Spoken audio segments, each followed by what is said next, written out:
them in court. My name is Heather, and this is episode 32, Butt Dials, Brian Albert's Fiery Cross. So we're going to be going over Brian Albert's testimony and basically, sorry, we're not going to watch his direct because, we'll all just fall asleep. So we're just going to watch the cross-examination by Alan Jackson and just take a look at his reactions, how I feel like I got a fuzz stuck to my lip gloss, sorry. Um, so just look at his interactions and how he gets fidgety, what he does. He touches his face, his head a lot when he gets uncomfortable. So just kind of let's watch his body language as we go along. And I'm actually going to speed it up to 1.25 just because we need to get through it a little faster because it's kind of a lengthy video. So let's get started. But before we do, please hit the like button because that really helps the algorithm. It helps YouTube know what you like and it helps other people see my videos. So it helps us both out and it's free. So it's great to do that. All right, so let me get my screen set. We are going to watch Brian Albert's testimony on the stand. This is Karen Reed Commonwealth versus Karen Reed. And Brian Albert is the homeowner of 34 Fairview Road. They sold the house. Why? Probably because they didn't want the evidence. They also redid the floor in the basement. And their dog is missing. Their dog for like 6.5, 7 years, they just got rid of suddenly, and no one knows the whereabouts except Nicole Albert just testified. Well, I told Adam Lawley, I told the prosecutor that he was in Vermont, or it. She referred to Chloe as an it. And Brian Albert does too. So it's just interesting. Let's take a look and see what Brian Albert has to say. You're ready, Mr. Jackson. Thank you, Your Honor.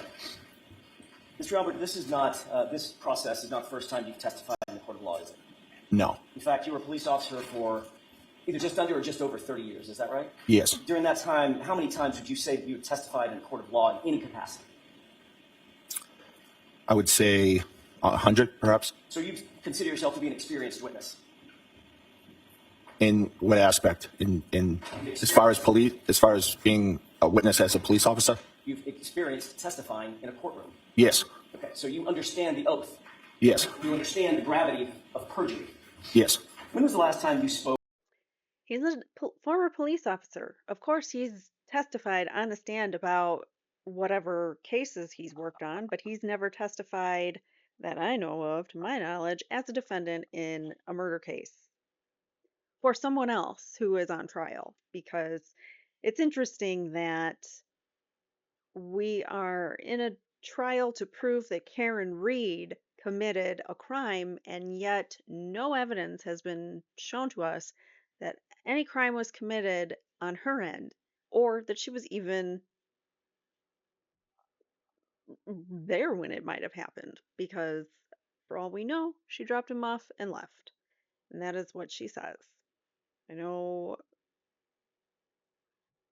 everybody's like, well, she was drinking, whatever, whatever. I mean, weren't they all? And even if you're drinking, you still know like where you're at. And supposedly there was all this video bar surveillance footage that Karen drank like 9 drinks in the night. Do you see how skinny she is? She's like a petite little thing. She had 9 drinks of hard liquor, which is what they're a clear alcohol or a clear liquid. So, I mean, you take that to be some kind of, you know, um, something like a vodka or who knows, whatever comes liquid or whatever comes clear alcohol. And they all claim that she wasn't even acting drunk.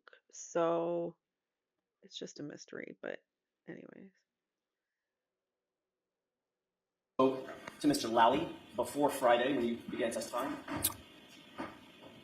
before Friday, the last time I spoke to Mr. Lally was, I believe, on a conference call around the time of my grand jury testimony. Which would have been 2022? Yes.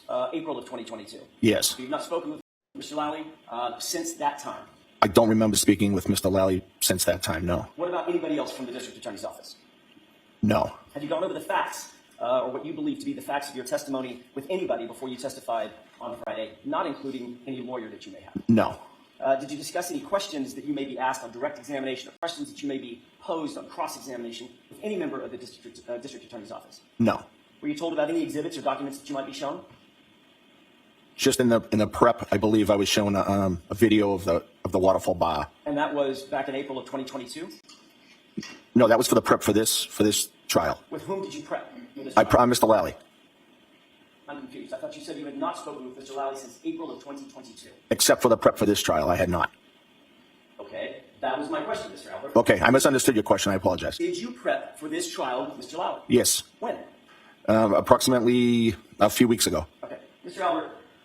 Do you think a former Boston police officer would understand the difference between did you speak to prosecutor Adam Lally at any time since blah blah blah, or did you prep with Adam Lally? Like, what's the difference, buddy? You're still speaking with him, so why? I don't know. Watch this guy because he likes to play on words and he likes to play with semantics. He does it over and over again, and that's a good sign of someone who may be narcissistic. I don't know. I'm not diagnosing anybody. I don't have any authority to do that, but I have dealt with a lot of narcissists in my life. About 45 seconds ago, I asked you, have you spoken with Mr. Lally before your testimony in this process, this proceeding? And your answer was, no, I have not. Did you not understand my question? I did not. What was confusing about it? I was expecting you to ask if I had prepped with Mr. Lally. I didn't hear prep with Mr. Lally, so I didn't know what you were referring to. So when I said spoke with Mr. Lally, since I didn't say prep with Mr. Lally, your answer was no, I didn't speak with him. I just prepped with him. Yes. What's the difference between speaking and prepping? No, there is no difference. I just misunderstood your question, that's all. Tell me about that prep with Mr. Lally. Sure. I prepped with Mr. Lally about this trial with Mr. Lally, my attorney. Where did that preparation take place? The preparation took place, I believe, I'm trying to remember exactly where it was. I actually don't recall where it was. Could it have been at the DA's office? Yes, but it wasn't at the DA's office. No, I believe it was somewhere else, but I can't remember if it was here or the DA's office. Okay. I'm not sure. I also asked you a couple minutes ago, did you review any documents or any evidence in preparation for your testimony? And to that question, you also answered no. Well, I said I reviewed the video. Well, now you're saying you reviewed a video, but when I Yes. asked you, did you see any evidence or documents, anything in preparation for your testimony? You said no, correct? No, I believe I said I saw a video. Did you misunderstand my question when I asked it the first time as well? No. Okay. I'm going to try to be clearer with my questions. Okay. Let me try it again. What, if anything, have you reviewed in anticipation of your Get that? Catch that? What, if any, thing? I think it's a kind of a slight on Lolly because every single question starts with, "What, if anything, did you sort of see in the vicinity of the sort of car?" testimony in this trial? So I reviewed a video of the waterfall. Anything else? I reviewed my transcript from the grand jury. So you have reviewed your prior testimony, My transcript of the grand jury, yes. which is prior testimony, correct? Yes. When did you do that? I did that during the prep. What part of So he knows what he's said in the past. As an officer, he's going to try to make sure that he stays consistent with his past testimony while being grilled here, and it's going to be a little difficult for Mr. Albert. the waterfall video did Mr. Lally show you? It was a small snippet of the video, and just one of the 20 seconds of video during that night. Which part? There's a lot of video there. Which part, if you can tell us, which part did you review with Mr. Lally? It just showed the waterfall. It showed patrons. It showed myself and the other people I was with. What were you doing in that 20-second snippet of that video? I believe in one portion of it, I was fooling around with Brian Higgins. Fooling around. Fooling around. That's going to be the term that he uses. He's not going to admit to any kind of like play fighting or fighting techniques. He's just going to say we were fooling around, which I think sounds worse because it sounds like they were like being intimate. In my opinion, like, or, my vocabulary here, fooling around means like, you know, I don't know if it's the same in Boston area, but fooling around to me means like being intimate with one another, like kissing and stuff. Yes. What does that mean? Means we were just fooling around. That's it. Fooling around like, I don't know, playing arm wrestling?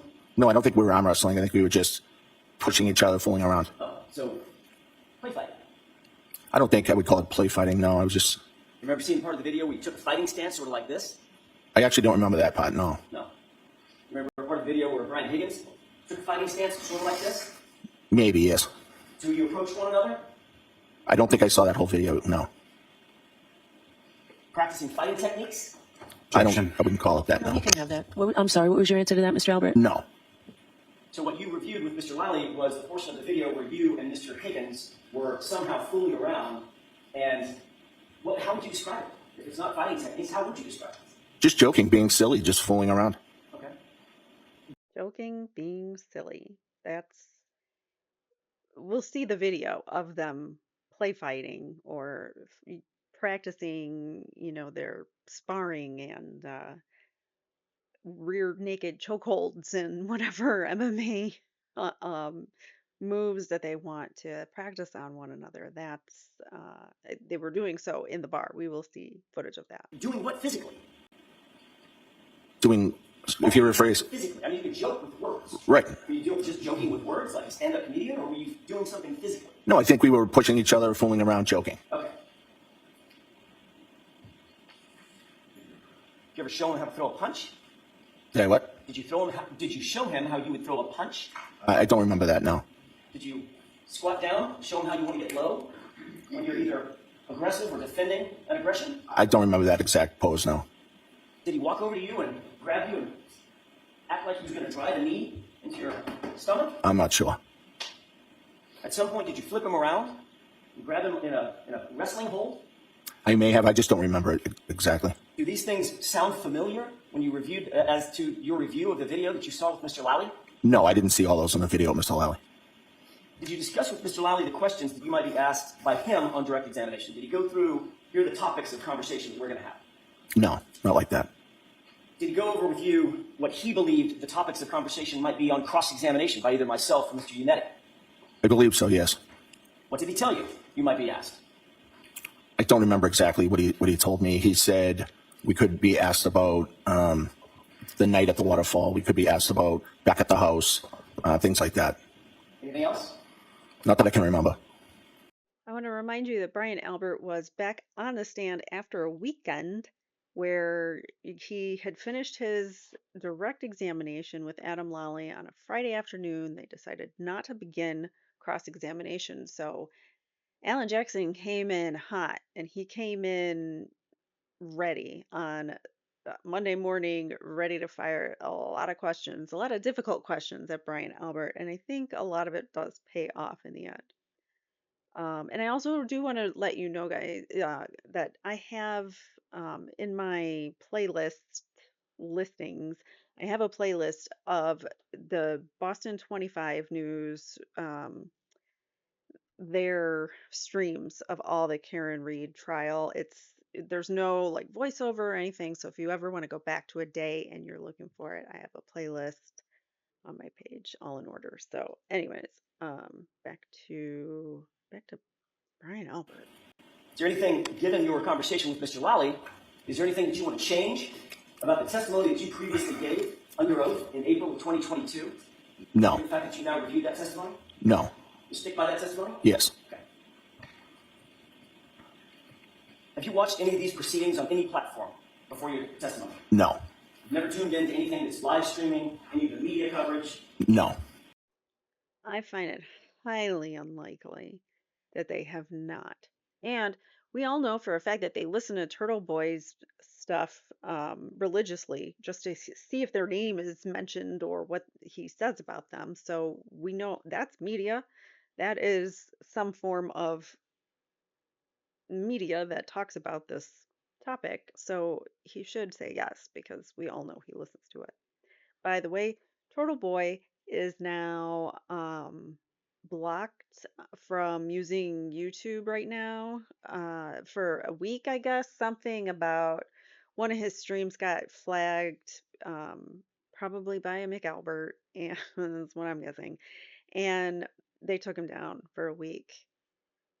Yeah, it had something to do with, I think, Juliana Nagel's testimony said something about her, and then people uh, reported it, I guess, and it went. He got flagged. He's now blocked from YouTube. So if you are looking for Turtle Boy, you can find him on his Facebook page and his Twitter, I believe, or and Rumble. He anyway shouts out to his Rumble rats every week. I just want to let you guys know because I just found out. You're aware that your wife testified before you. Yes. Did you I don't want to know what the words were. Did you discuss her testimony with her before you testified? No. So she came home after testifying in this trial, and you two never brought it up. No. I just asked her how she was doing, and that was it. Mr. Albert, are you close friends with Brian Higgins? I wouldn't describe it as close friends, no. He's a fellow law enforcement officer, correct? Yes, Works for the ATF, he does. the the Bureau of Alcohol, Tobacco, and Firearms and Explosives, correct? Yes. How long have you known Mr. Higgins? I think I first met Mr. Higgins about 15 years ago. How did you meet him? It was a professional something at work. We may have worked together. I think at the time he was a Cambridge arson squad member, and I think he came into the city of Boston to do something for work. So you've known him for 15 years, and you were with him on January 28th, 2022, correct? Yes. And he's the person that you were, quote, joking and fooling around with, right? Yes. You had a long road trip with Mr. Higgins on January 28th, 2022, didn't you? He doesn't want to fess up that him and Higgins are actual friends versus acquaintances, which we've been through this whole charade of what's a friend and what's an acquaintance. When not Caitlin Albert was on the stand, when what's her name? Katie McLaughlin, the firefighter EMT, who said she heard Karen say, I hit him, I hit him, I hit him. She's the first one that reported that, and um, she says she heard it directly from Karen when her and Karen and Jen were the only ones in that conversation. Anyways, and Jen, I'll just be quiet about Jen. I can't wait to see her testimony. Crazier than that. What's the question? You had a long road trip with Mr. Higgins on January 28th, 2022, correct? We drove from New York to Boston, yes. It's a pretty good drive, you'd say? Yes. Consider that a road trip? Yes. How long? I don't know if it was probably somewhere around 4 hours, maybe. Once you got back from New York to back up to Boston, the Yes. Boston area, the two of you stopped at the location, correct? Yes. What was the location? The hillside. And what did you two do at the hillside? We went into the hillside, had a drink, talked, and I think Brian may have ordered food. So once you got back from that relatively long road trip, that 4 hour long road trip, I apologize, you stopped at a bar and started drinking, correct? Yes. Did you have anything to eat at the hillside?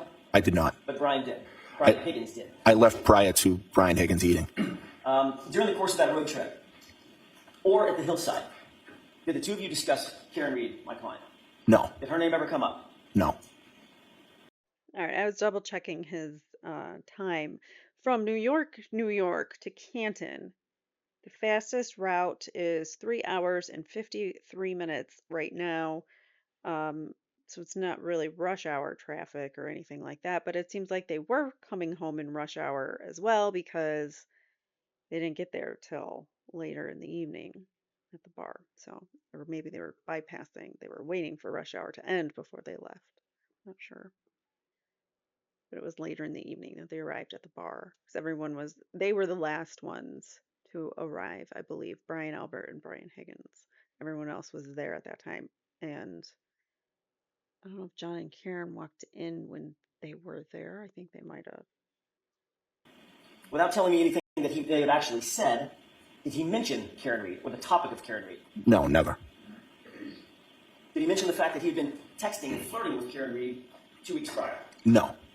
So that subject, according to you, was never addressed or broached by Mr. Higgins or you No. during that entire day. No. After you arrived at the waterfall, John O'Keefe arrived subsequent thereto, right? Yes. How long after? Approximately. So Brian Albert and Brian Higgins arrived, and then John O'Keefe and Karen arrived at the bar. So they were the last ones to arrive. I apologize, I was incorrect. So John and Karen came in after Brian.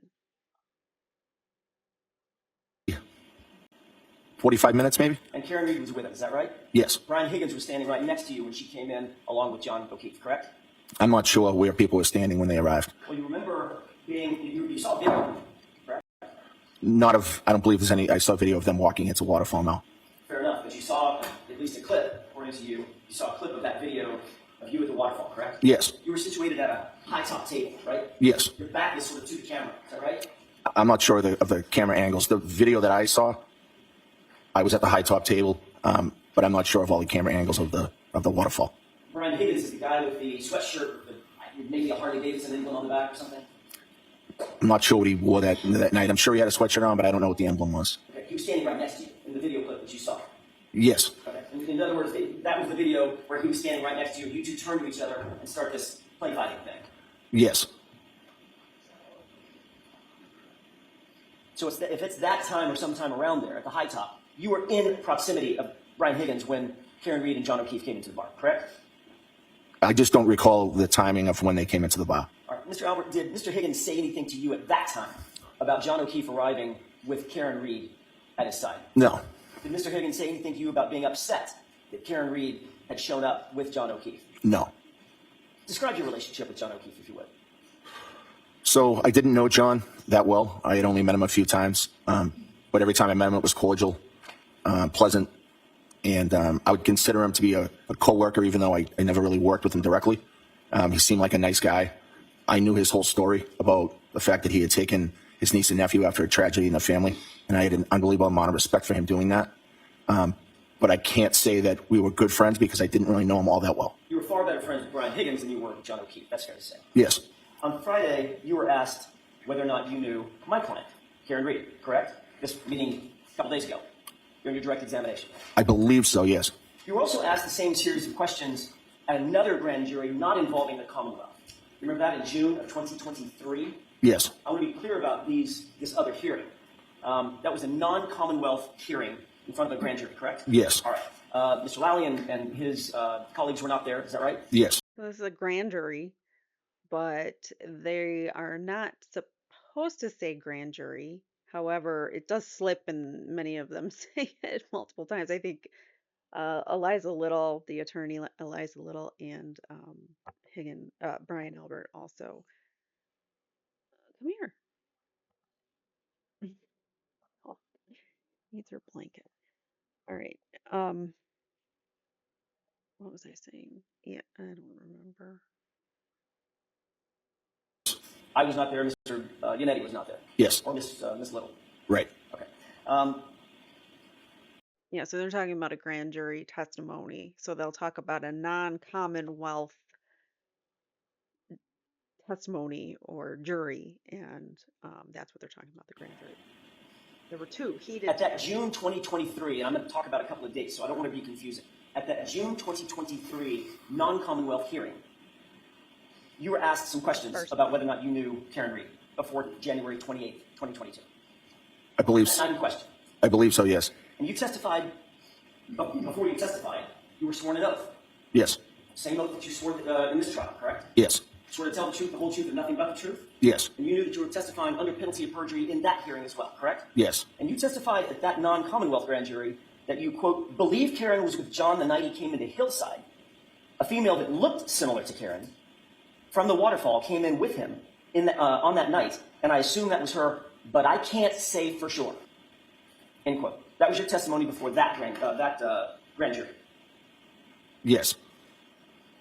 But you were also asked a similar question in April of 2022 by Mr. Lally at his grand jury. you remember that? No. Let's start at the beginning. Before you testified in the April 2022 grand jury, more than a year earlier, and just 3 months after this incident, you were sworn an oath, correct? Yes. Same oath that you took in June of 2023, right? Yes. And the same oath you took on Friday. Yes. Isn't it true that So he's testified multiple times about this. So we're going to see that his story has not stayed consistent. you were asked the question whether or not you knew Karen Reed on January 28, 2022, and you testified, quote, "I've never met or seen her before," end quote.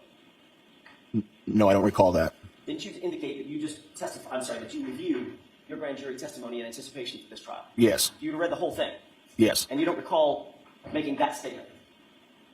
No.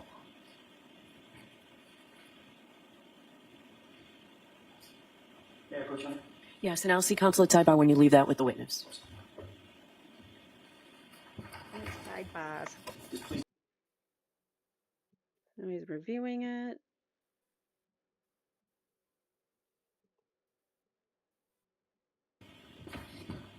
Before the grand jury in April of 2022. Yes, but you didn't read the whole. You didn't read the whole quote, though. Right. The whole quote is the following. Question. So the female you had never met before. Is that fair to say? Answer. No. I've never met her or seen her before. Period. Maybe once, but I don't think I've ever had a conversation with her. That was the entire quote, correct? That's the entire quote. Yes, that's not what you read earlier, but yes. Well, what I read earlier was, I've never met or seen her before. Those words came out of your mouth, correct? That's not my whole sentence. No. You said, I've never met or seen her before, and then you said, maybe once, but I've never had a conversation with her, I don't think. Right. That's my sentence. Okay, so which is it, Mr. Albert? What were you saying? Were you saying you met her and had a conversation with her? Or were you saying, I've never met or seen her before? Which one of those two things was true? I was saying that I've met her maybe once. Actually, what you said was, I've never met her or seen her before. Your words, not my It's pretty definitive when you say never. Never, never, never is pretty much a definite. um, I get that he's kind of like he goes back on what he said, but I think he did that maybe to cover his tracks when he realized, like, oh shit, maybe they might get me on that. I don't know. words, sir. Isn't that right? No, because in the next sentence I say I met her maybe once. So you literally changed your testimony within your own testimony. Objection. Yep. No, can you answer that, Mr. Albert? I believe I qualified my first sentence with his second sentence. So what changed between the first sentence, where you indicated unequivocally, I've never met or seen her before, and the second sentence when you said, maybe once? I'm not sure what I was thinking at the time that I said that. Isn't it true, Mr. Albert, not only had you met Miss Reed, but you had spent several hours with Karen Reed and John O'Keefe 6 days before this incident? Isn't that true? No. In fact, on January 22nd, 2022, 6 days before January 28th, you socialized with Karen Reed at the Hillside Bar for several hours, didn't you? I was at the Hillside Bar the week prior, yes. It was a Saturday night, correct? Yes. You were at the bar. Yes. There were several other folks at the bar, correct? Several people, yes. That included Chris Albert, your brother. Yes. A guy named Tim Daly. Yes. D-A-I-L-Y, is that right? I'm not sure how to spell his last name. Julie Albert was there. Yes. Jen McCabe was there. Yes. Matt McCabe was there. Yes. John O'Keefe was there. Yes, he was. And Karen Reed was there. Correct? Yes, she was. So you never met her? In fact,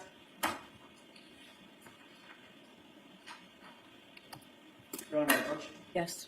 I'd like you to take a look at the photograph. Just look at that to yourself for a second.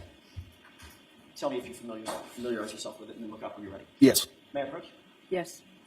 Actually, I don't need to. Mr. Albert, you can stay there. Do you recognize the photograph that's before you? Yes. How do you recognize it?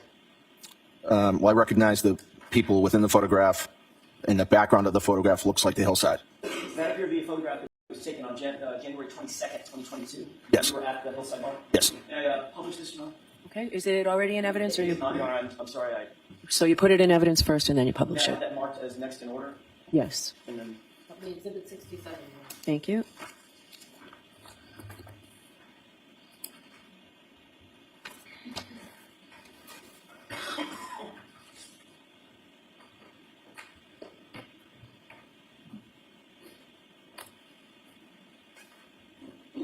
permission to publish, Your Honor? Yes. Thank you. You see that photograph? Is the same photograph that you're looking at in front of you? Yes. Describe who the people are going from left to right, sir. Chris Albert, myself, John O'Keefe, and Tim Daly. And this was on January 22nd, 2022, about 11 p.m., correct? Yes. Chris, Yeah, Coach John? Brian, Yes. John, Tim. Mr. Albert, who took the photo? I don't know. Karen Reed took the photo, didn't she? I have no idea who took that photo. Karen Reed took the photo. You're literally staring right at her, correct? I don't know who took the photo. Well, who else do you think it could have been? Well, there were a lot of people there. You mentioned my sister, two sister-in-laws, a brother-in-law. I'm not sure. We can turn the lights back on, please, and take the photo down.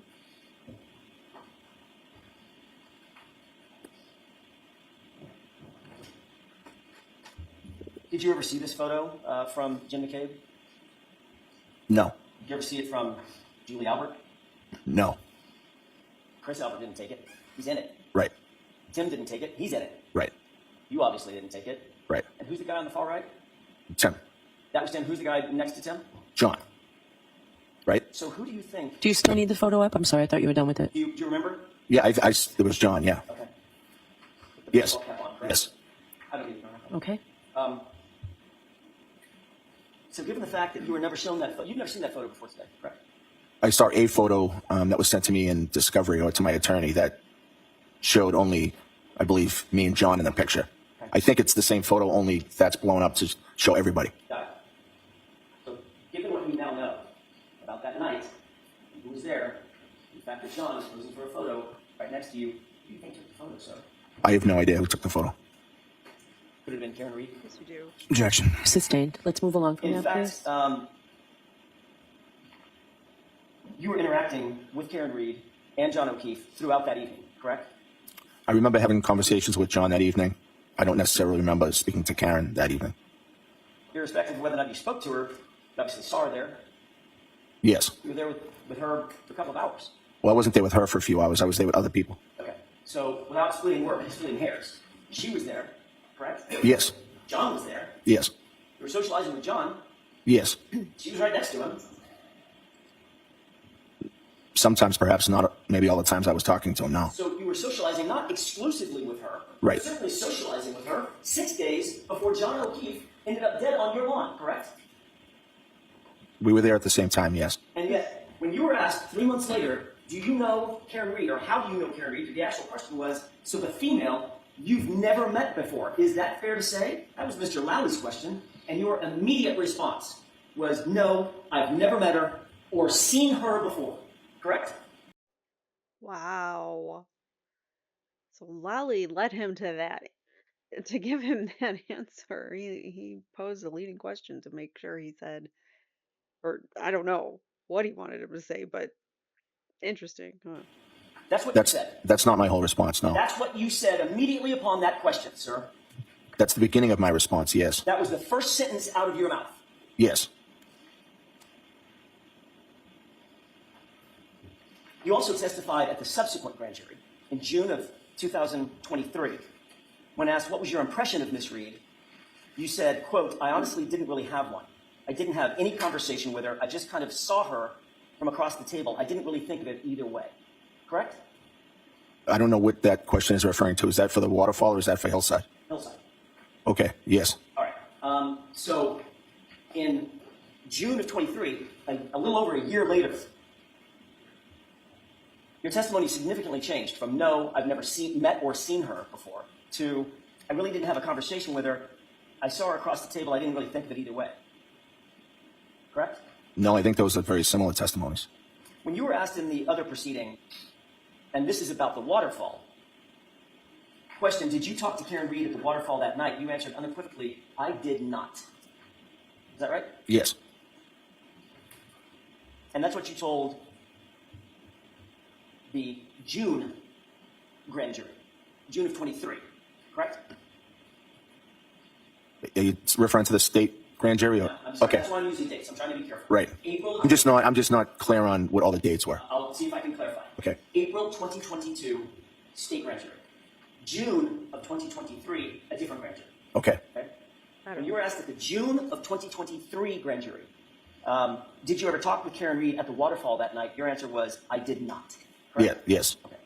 With the court's permission, could I play a small clip from Exhibit 53? Uh-oh, someone's gonna get impeached. Let's see what Alan Jackson has. He always comes with receipts.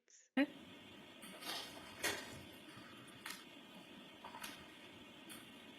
Starting at timestamp 11:53 and 15 seconds. If we could just play this, and I would direct your attention, sir, to the upper right-hand corner.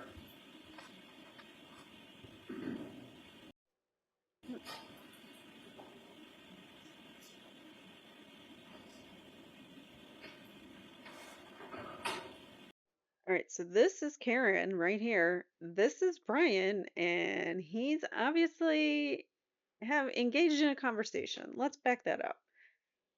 Let's watch that from the beginning.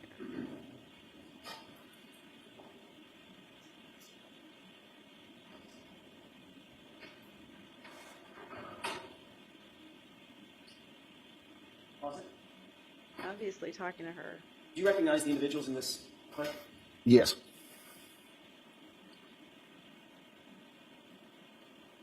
Do you recognize that person? Yes, I believe that's me. Do you recognize that person? I do. I believe that's the defendant. Ms. Reed? Yes. What does it appear you are doing as it relates to Ms. Reed in this? That could be Carrie Roberts right here, because remember she had the fur on her coat? No, it was Carrie Roberts. She was there at the waterfall, right? And this is Brian Higgins here. And this might be Chris. I can't remember. I don't know. Just see it play out. I don't remember. It appears I'm talking at the table. I don't know if it's specifically to her, but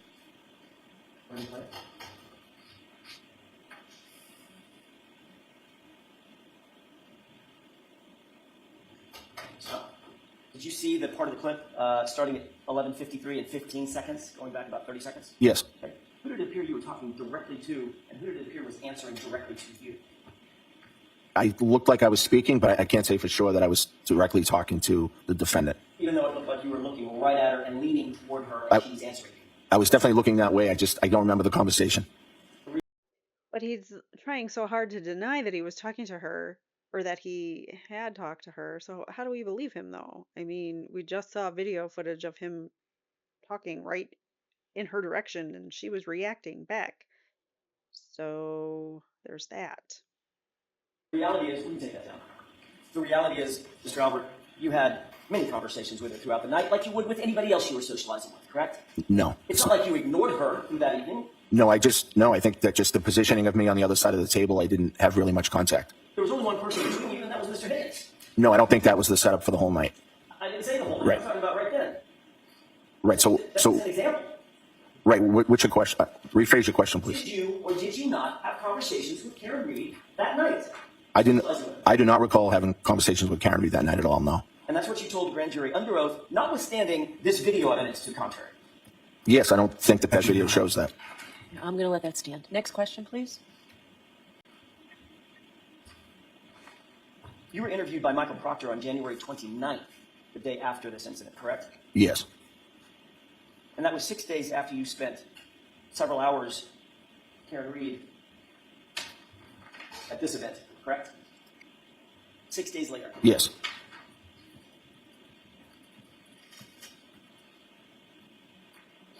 You were asked by Michael Proctor whether or not you knew or what your relationship was with Karen Reed, correct?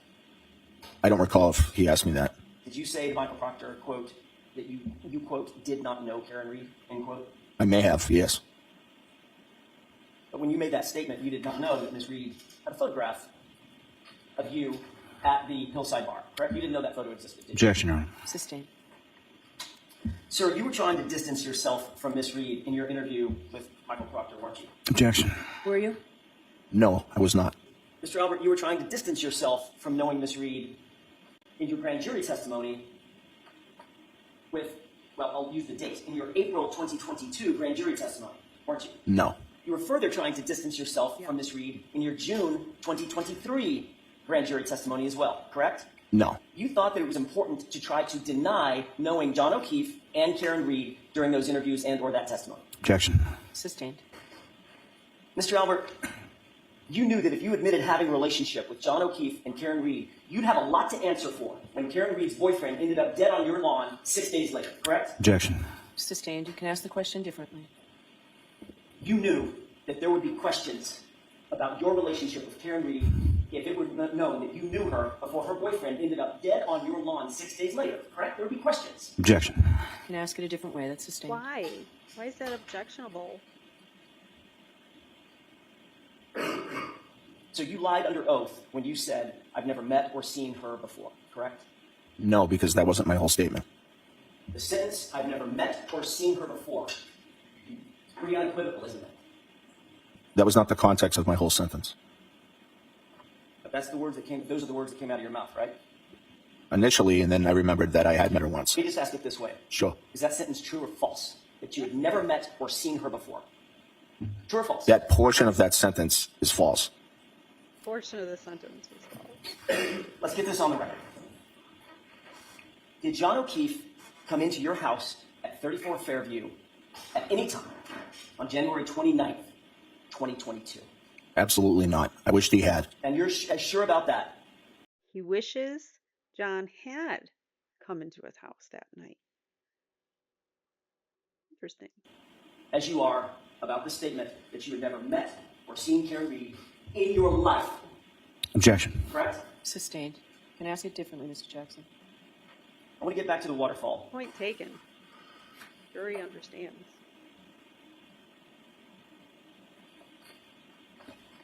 I know I asked you this about the hillside. I may not have asked you about this specific question about the waterfall. Did Brian Higgins say anything to you about John O'Keefe and Karen Reed walking in together at the waterfall? No. Did he say anything or give you any indication that he was upset about Karen Reed showing up with John O'Keefe?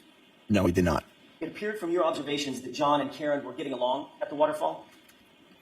I didn't really notice, but I didn't notice anything was wrong. They appeared pleasant, Yes. happy.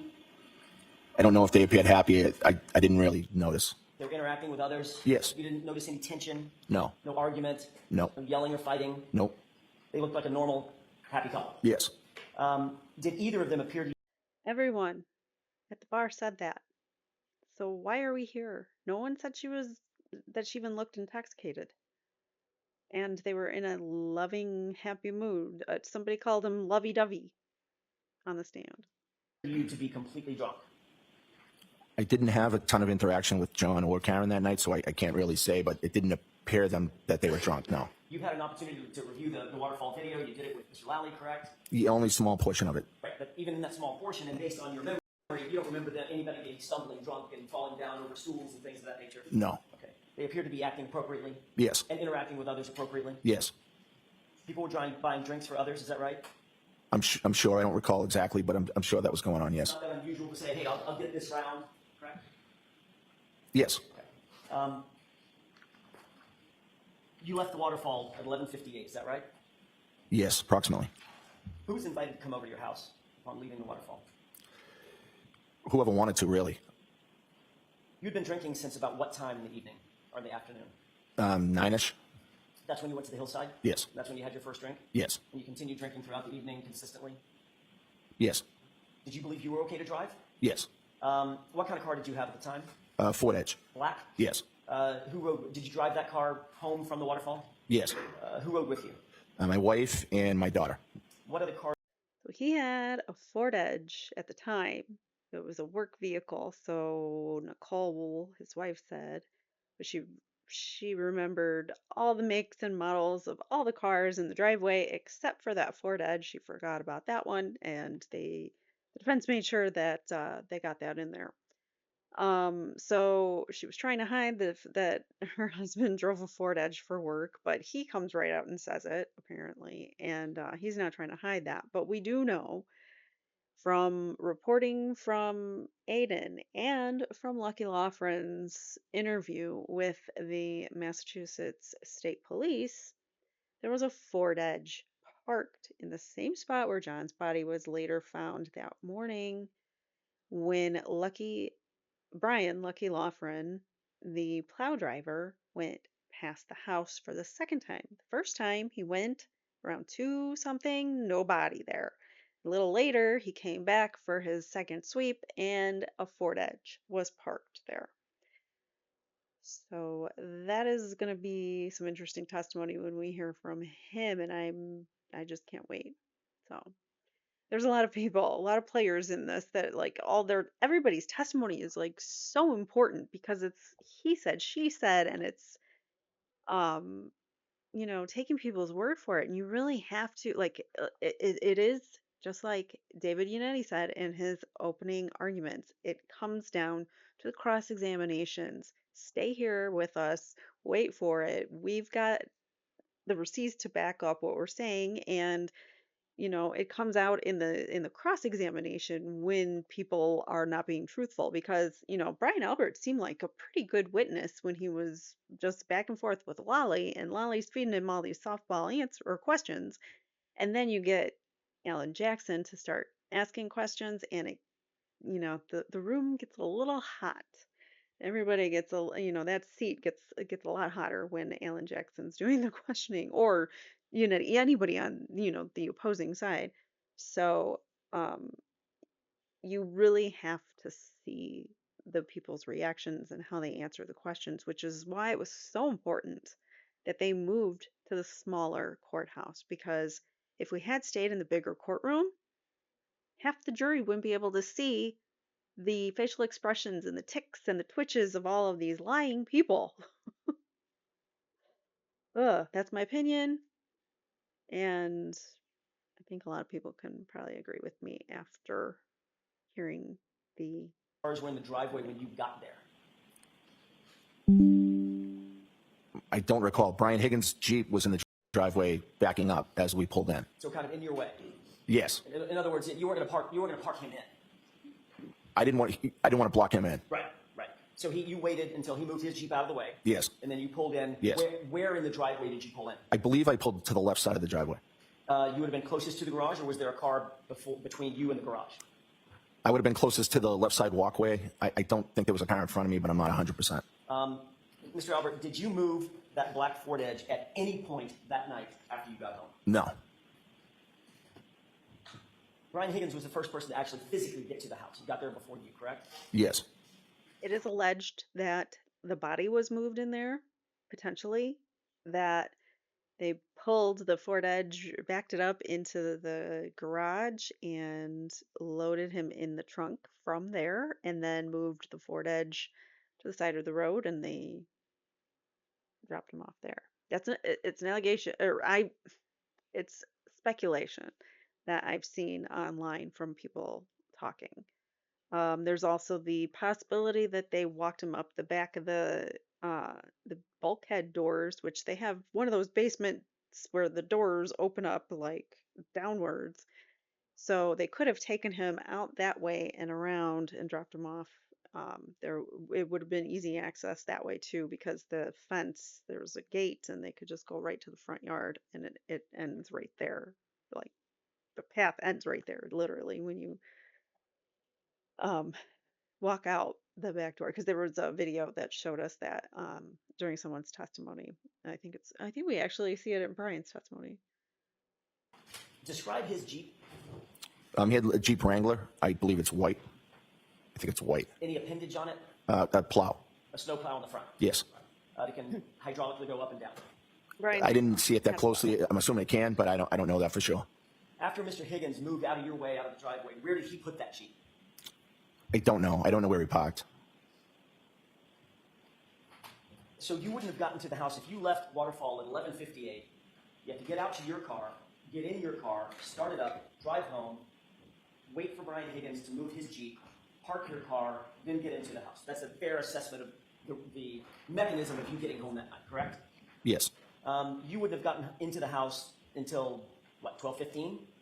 Maybe 15 minutes for all that? I would put it more, maybe 10 past 12. Okay. 12:10 or so? That would just be a guess. So it could have been 12:15. Yeah, and it could have been 12:07. Who was inside the house when you walked in? My nephew Colin, my son Brian, and then he had two friends, female friends. I believe it's Sarah and Julie. What were they doing inside the house? They were sitting at the kitchen table. And your nephew, Colin, how old was he at the time? I believe 17 or 18. Describe him. In what way? Height, weight. So 2.5 years ago. So he was probably 5'11", maybe 6 feet, and probably 100 and, I'm guessing 175 pounds. Big boy. He's Not a small kid. right. I mean, bigger than me, significantly. Yes. Athletic guy. Yes. Played football. Yes. Good at football. Yes. You testified that you went to the bathroom after you arrived home, correct?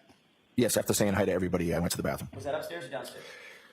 I'm not sure. I have a bathroom downstairs and not downstairs, but on that floor, and then upstairs. So I'm not sure which one I went to. When you came I think back it was down- upstairs. I'm sorry, I didn't mean I to. think it may have been upstairs, but I'm not sure. When you came back downstairs from the bathroom, or came out of the bathroom, wherever it was, you no longer saw Colin. Yes. Prior to going to the bathroom, Colin had said that he was getting picked up. But you never saw him leave. No, You didn't see him leave the house, and you didn't see him get picked up by anybody. I did not. You didn't see a car outside waiting for him, correct? I didn't. No. You did give an initial statement on the morning of the 29th to Michael Lank, about 7 a.m., is that right? Officer Lank was in the house at that time and speaking to all of us, really. And you've admitted that you have known Michael Lank for many years, is that right? Yes. Did you see that as a problem? Michael Link is a good friend of Christopher Albert, Brian's brother, and he's also Canton PD and works with Kevin Albert, their other brother. So the twisted roots of all the individuals that at play here, like everyone's related to one another or knows one another or somehow something one another. I don't know, but there's so much involved in this. Even the judge. I mean, she's had like Cash App payments to her, not Cash App, but like what's the other? I don't remember what it was, but some kind of financial money transfer that went to Frank and Beverly that came from, I think it was Julie Nagel or somebody who's one of the witnesses in this. So there is like so many reasons why Judge Canoni should have been recused. That's one of them. The fact that her brother also represented uh, Chris Albert was it Chris Albert?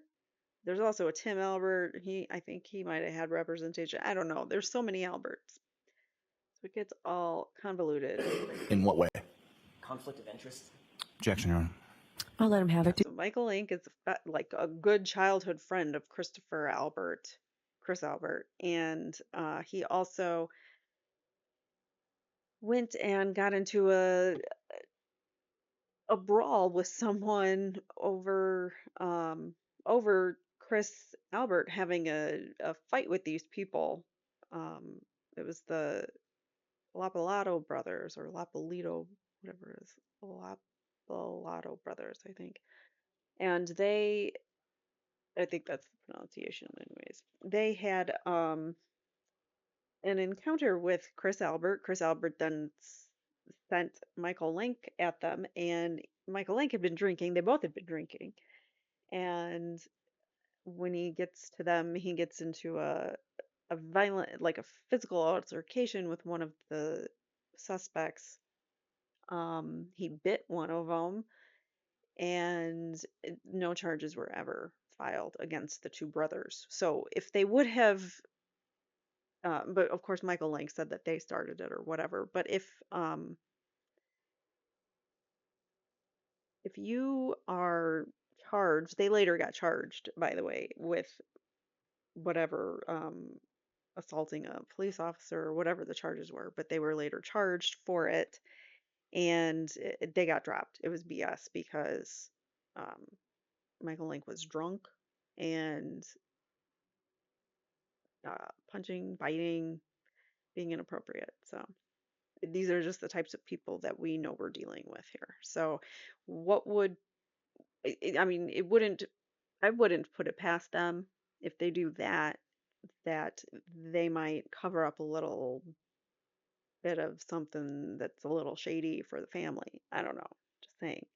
He also said, Michael Link, in his testimony, that he never made it past the foyer of the Albert home that night. So we're going to hear what Brian Albert has to say. Did you see that as a conflict? No. Well, it's You not were a asked who was conflict. present at the house that course. night, the night before, right? Yes. You stated the following people were at the house that night, quote, in response to Officer Lank's question, at some point during the time in question. That's how he phrased the question. Who was at the house at some point during the time in question? You understood that, right? I don't recall his question, no. You knew that he was asking who was in the house. Right? That's right, yes. So you mentioned Brian Albert Jr., Yes. your son. You mentioned Caitlin Albert, your eldest. Yes. You mentioned Julie Nagel. Yes. You mentioned Brian Higgins. Yes. And then you added the detail that Caitlin Albert had left your house about 12:15 a.m., correct? No. You didn't say that? I did not. I may have just a moment. Yes, they did. They've changed their testimony multiple times now about Caitlin Albert's whereabouts that night. Their daughter, she was supposedly had left like at whatever time you just said, like 12:15 or something. But because they tried to get all the kids out of the house by 12:15 before John ever even showed up. But there's something called cell data, and it kind of tells the law enforcement where you were and which towers you get pinged on, and geofence data, which proves that Colin's phone was still in the house, and so was Gemma Cabe's past the time that she said she was there, and Caitlin Albert. So it came out in the federal grand jury that Caitlin Albert did not leave until later. She was the last one out because she had to confess that during her federal testimony because they confronted her with it. She lied about it. They confronted her with her own cell data. So we know that we can't trust their timeline. That's for sure. But these people, we can't trust. I mean, in my book, I don't trust a single one of them. None of them.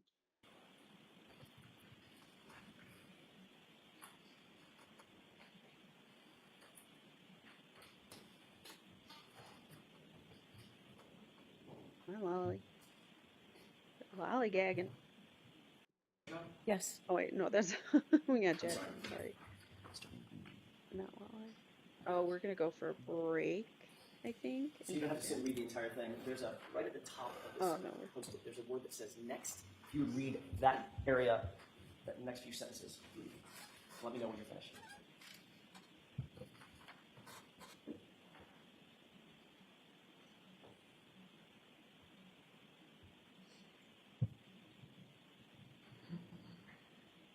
All right, come on. Yeah, Yes. thank you.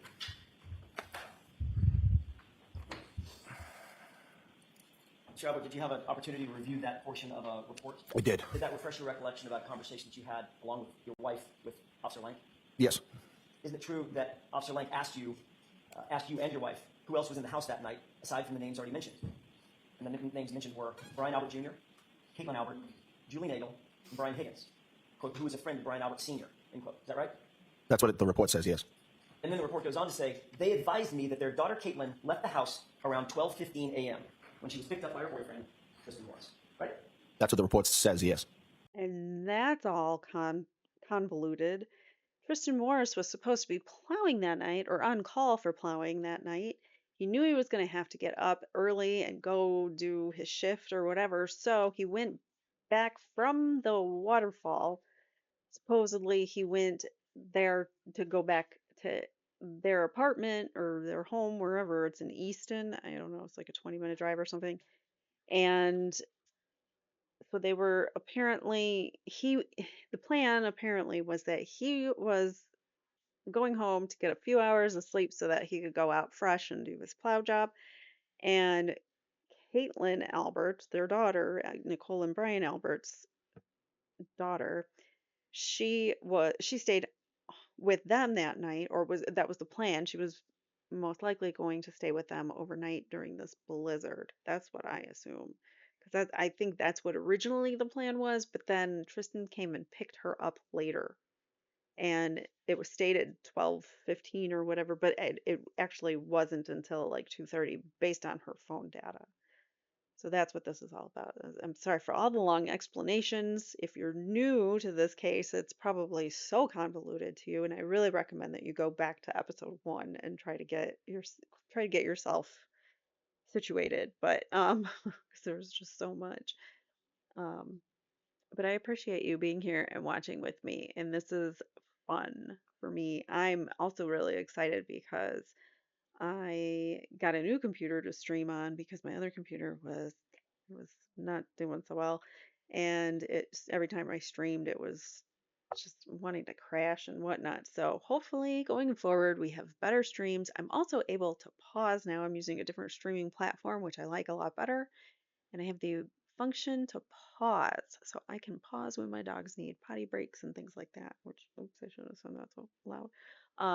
But you get the picture. So hopefully going forward, you guys have better quality videos. All right, so let's keep going with Brian Albert. I did speed him up, I think, to 1.5 because we've still got some more of this, and then I don't know if he comes back for a redirect or what. But I just want to get through the fiery cross because it's fantastic. Do you think Officer Lang got it wrong? Perhaps, yes. Did you say that Caitlin left about 12:15? No, Did Nicole say in your presence that Caitlin left about 12:15? she did not. At any point, did Officer Lang ask you what time Caitlin left? I don't recall him asking that. It was a very chaotic morning, and I don't remember him saying that. So, in fact, if he wrote that sentence in the report that you just read, he's just making that up. Objection, Your Honor. Sustained. I'll ask it a different way. If that's what Officer Lang recalls, he's just wrong, right? Yes. Anything else that he's wrong about in there? I didn't read the whole report. At no point, isn't it true that at no point during that interview did you admit or mention that Colin Albert had been at the house that night? I don't believe I did, no. At no point during that interview did your wife. Yeah, so nobody mentioned Colin in the house that night. Originally, all of the statements, it seemed designed to leave the kids out of it, make sure that the kids were out of the house before John ever arrived. And there's a whole lot of effort by this family to hide the fact that Colin was ever even in the house to begin with, which makes you wonder why. And they still, to this day, like their timeline is so skewed. And with each and every witness, it becomes clearer and clearer that they all don't know what they're talking about. It's all made up BS coming out of their mouth. It's just wild. This is crazy. Yeah, he never mentioned Colin in the house. Nicole, his wife, never mentioned Colin in the house, but yet everyone's got the story. We walked in and Colin was right there and greeting us and with a big smile, and he was ready to go home and blah blah blah. But nobody ever saw him leave. But everybody saw him there. But just for a second. Nicole, in your presence, admit or mention that Colin Albert was in the house that night? No. So, did both of you conveniently forget that Colin was there? Objection. I'll ask it again. Sustained. Did you forget that Colin had been there? No, Is there a reason that you left his name out? because he wasn't there. He left when we got there. He wasn't there for the duration of the time that we had that night. Except for the fact that you just testified that you never saw him leave. He wasn't there for the duration of the night, so I didn't mention him. Oh, well, was the question who was there for the duration of the night? No. See how he plays with words? He likes to play on the syntax and, he likes to play off of people's different. He plays off of the word, and he totally twists it and turns it, and you're like, what? That's what narcissists do, by the way. Well, he said he was getting picked up, and then he was gone, so I assumed he left. People say a lot of things, but you didn't see him leave, and you didn't see him in the regular floor of the house, according to you, correct? Right. Ground floor of the house. Right. He was no longer in my house, so he left. Well, you didn't search the house, did you? No. At the time? Right. And you never saw him leave. I didn't physically see him leave, no. You also gave a statement to Michael Proctor later that morning. It was about noon, maybe it was in the afternoon, noon, 12:30, something like that. Are you asking? On the 29th, you later, after you spoke with Officer Lang, you later were interviewed by Trooper Michael Proctor over at Jim McCabe's house. Do you remember that? Yes. Colin's name was never mentioned then either. No, because Colin wasn't at the house for the duration of the night. So when they said who was in the house, talked about Brian Albert, Caitlin Albert, Yes. folks in the house, Yes. Nagel. Yes. And there were other people in the house prior to us arriving. I didn't mention them either. Who was that? There were some females, friends that were over prior to our arrival on 8. But you never even saw them. No. So you have no idea who was there and who wasn't there before you got there. No, I know that there were people at the house prior to me getting there. Mr. Albert, the question that had been posed to you by several officers was, who did you see in your home when you got there, correct? Objection. I'll allow it. I don't believe that's how it was asked, no. But Colin's name was never mentioned. It was left out. I testified multiple times that Colin was there when we arrived. Oh, you did it after the fact, right? Yes, when I was at. You knew that the defense knew that Colin was there. Objection. Sustained. In your initial report, But it's out there, and the jury heard that. After the defense knew that Colin was in the house, and that's only based on federal grand jury testimony from somebody because somebody flipped and or they were confronted with evidence and they had to come clean. That's the only way we knew that Colin was in the house. Otherwise, they tried to keep it super quiet that Colin was ever there. Colin, from what I've heard reported from Turtle Boy, I don't know Colin, but at the time, I believe he was kind of 17 or something like that. I have like a fuzz stuck to my tongue now. Probably the one that was stuck in my lip gloss. All right. Sorry. So nobody said Colin was in the house until we finally got until the defense learned about it through the testimony of the grand juries. That's the only way we knew. Otherwise, we probably still wouldn't know that Colin was in the house. to the police, his name was never mentioned, was it? I did not mention it, no. And Nicole did not mention it in your presence, did she? In my presence, no. Let's talk about Caitlin Albert, your eldest. You told Officer Lank that your daughter, well, according to Officer Lank, let me rephrase the question based on our colloquy back and forth. According to Officer Lank, you're aware that he wrote, he was told she was gone by 12:15, correct? That's what he wrote in the report, yes.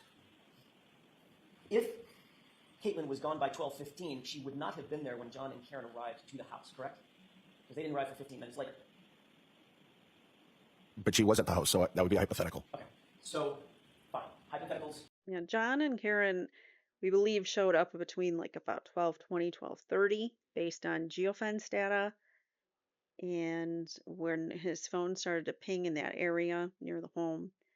So we do feel confidently that that's about when they arrived. And Karen, around 12:45-ish, I can't remember the exact time because it all blurs. There's so many specific things to remember in this case. But Karen, we have a voicemail of her leaving a voicemail, or she is leaving a voicemail for John as she is walking from her car into the garage. You can hear her heels on the floor, and she's leaving a message for John, wanting to know what happened to him because she was waiting for an answer whether he was going to stay or they were both going to go in or she was just going to drop him there and whatnot. So she was trying to find out the plan for the night, and she wasn't supposed to stay the night at his place. That's one of the things everybody's like, well, why'd she freak out so much because he wasn't home? Well, he had always promised to always come home to the kids. He had his niece there. He took in his niece and nephew when his sister tragically died, and then shortly after their father died. So John O'Keefe raised those kids since they were like babies, toddlers, babies, and he always came home for those kids. So Cameron wasn't supposed to even stay there because she had something going on the next morning where she had to get up early or something. So she wasn't she was actually sleeping on the couch at his place because she hadn't intended on staying there. And when she woke up, she panicked because when he hadn't come home at 4 in the morning, she realized something was wrong. As I think anybody would panic when their loved one doesn't come home and it's not like them. So to all those people that are like, she panicked for no reason, she must have known or whatever. No, she panicked because this man made a promise never to not come home to his kids, his niece and nephew, who he was raising as his own. So I think that says a lot to his character and also to the relationship that they had. She knew that he wouldn't leave or not come Let me ask you home. hypothetically. If in fact Caitlin was gone by 12:15, that would mean hypothetically she would not have been there when John and Karen arrived 15 minutes later. Objection. Sustained.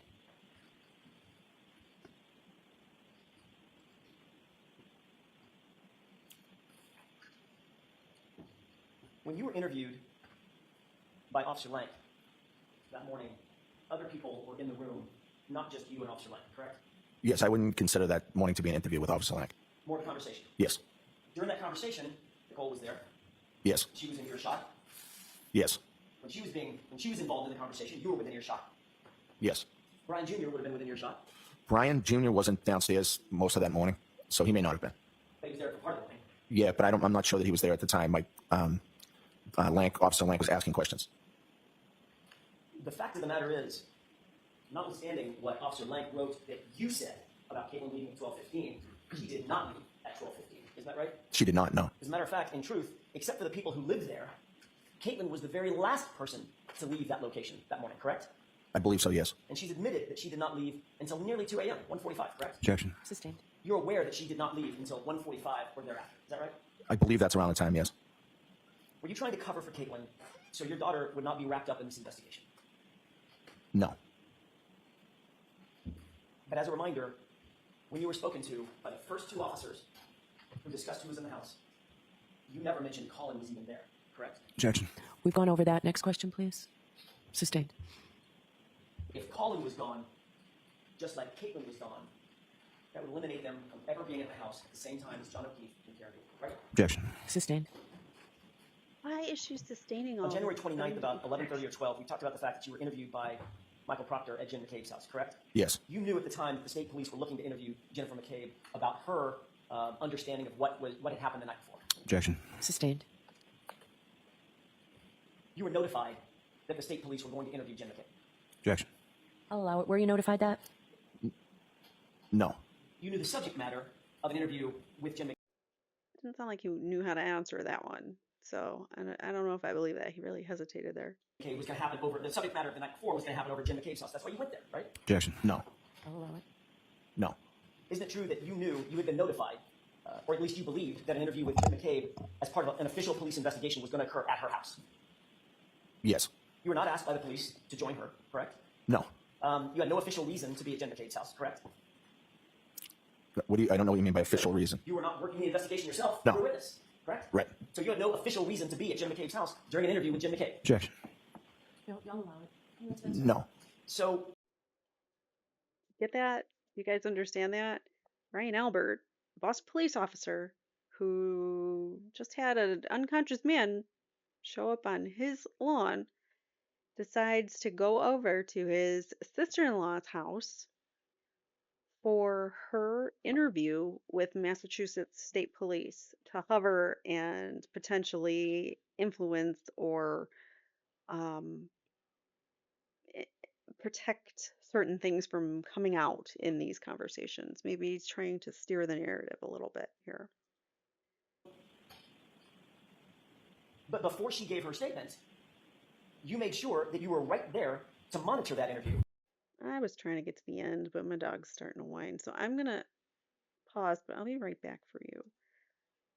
So I'll be right back. And I'm back.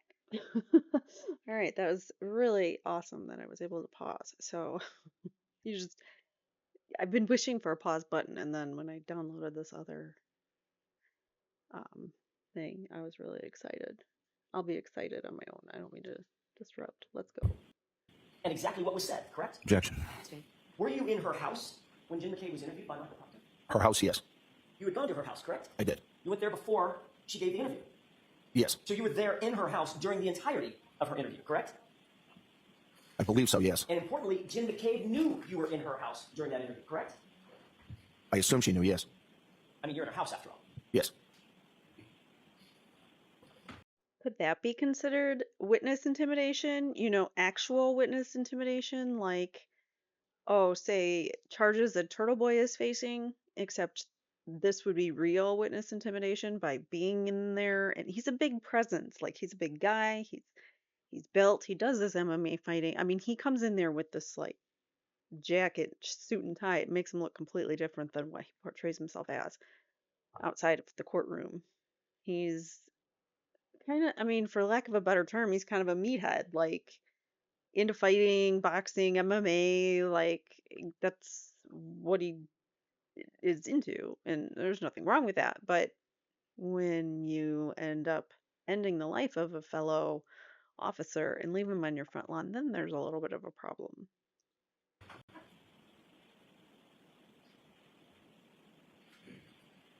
want to get back to 34 Fairview, if I could. In the early morning hours of January 29th, Brian Higgins directly followed you into the house after you walked in, correct? Could you rephrase that? Sure. You walked in, even though there was some moving of cars, you were the first one to walk into the house. And Brian Higgins followed you. Yes. Nicole and Caitlin then came in shortly after that. I think Nicole and Caitlin probably came in around the same time as me, and then Brian Higgins. Sorry. Did you make another drink once you walked into the house? Did I make a drink? Did you make a drink? Grab beer? Yes. Okay. When I say make a drink, did you get a drink? Yes. What drink did you get? I don't know. Probably just would have been whatever was at the house, a beer or something. Okay. Did Higgins have another drink? I don't know. What did you do? What did you and Brian Higgins do once you were inside the house? We just kind of hung out, talked. At any point, did you and Brian Higgins go down to the basement? No, I don't remember going to the basement. You don't remember going to the basement, or you didn't go to the basement? No, I didn't go to the basement. Did Brian Higgins go to the basement? Not that I know of.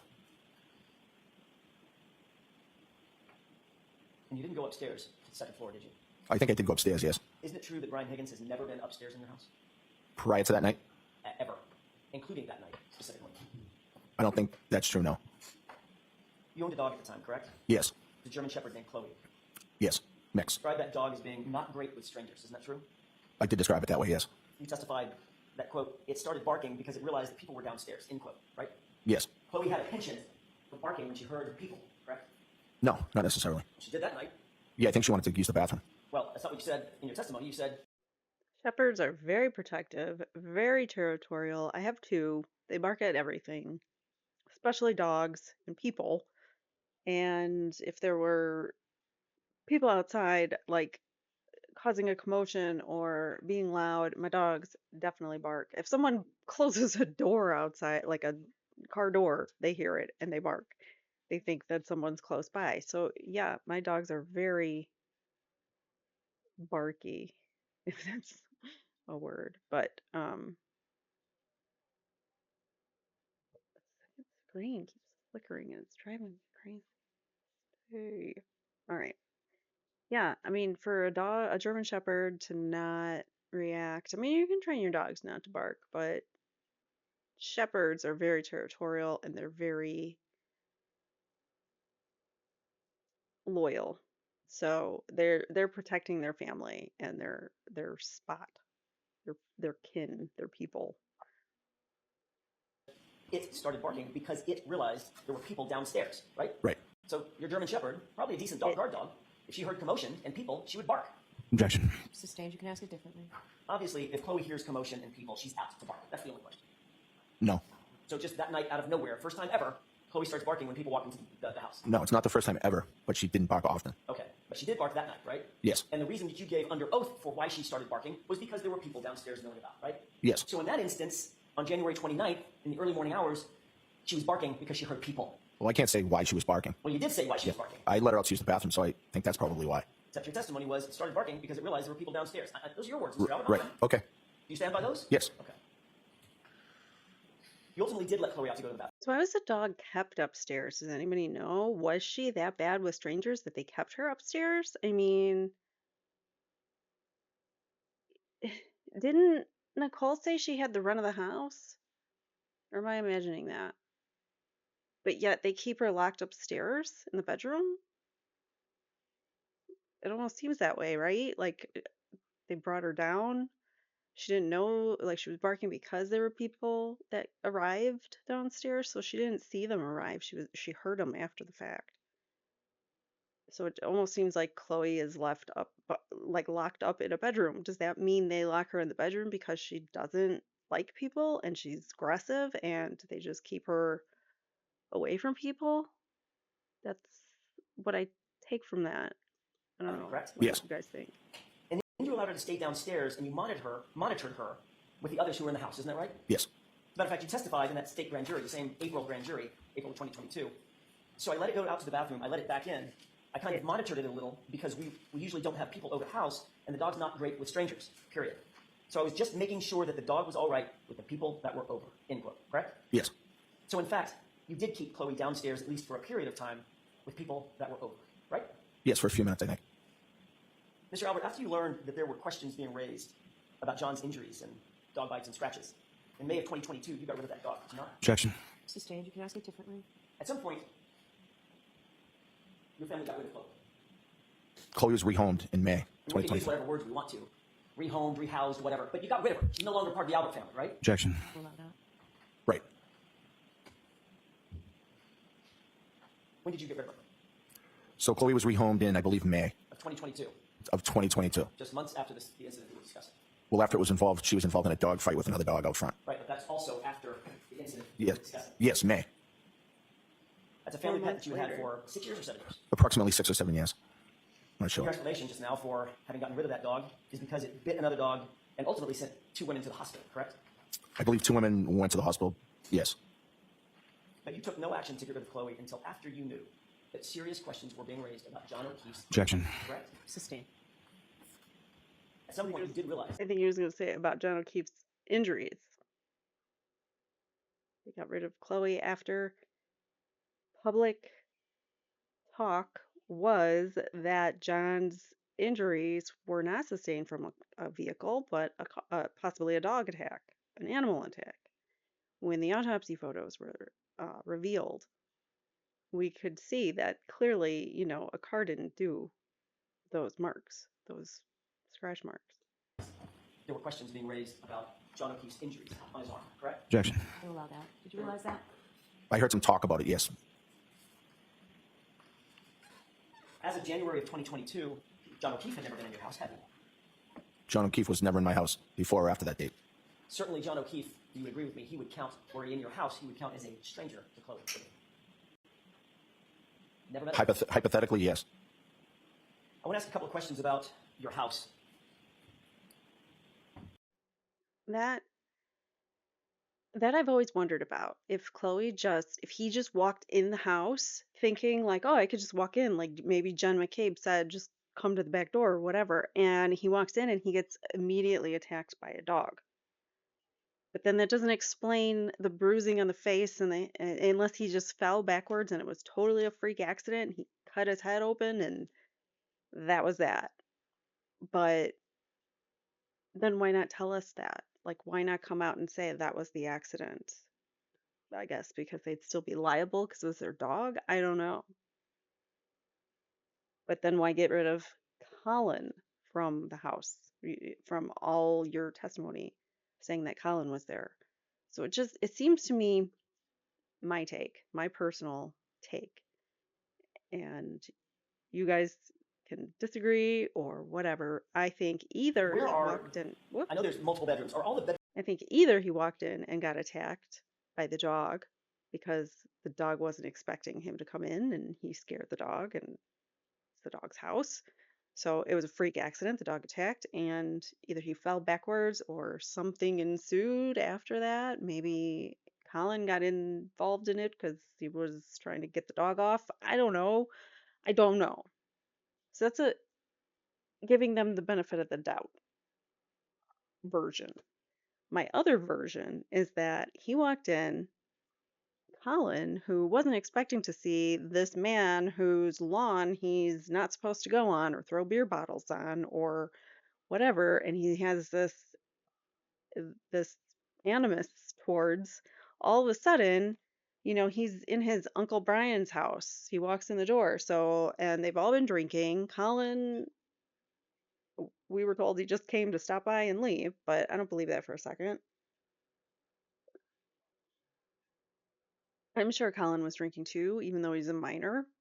So that's probably another reason why they wanted him out of it, because he was probably drinking and, just rage, escalation. It comes to a point where he's like, what are you doing in my uncle's house? And he just starts swinging.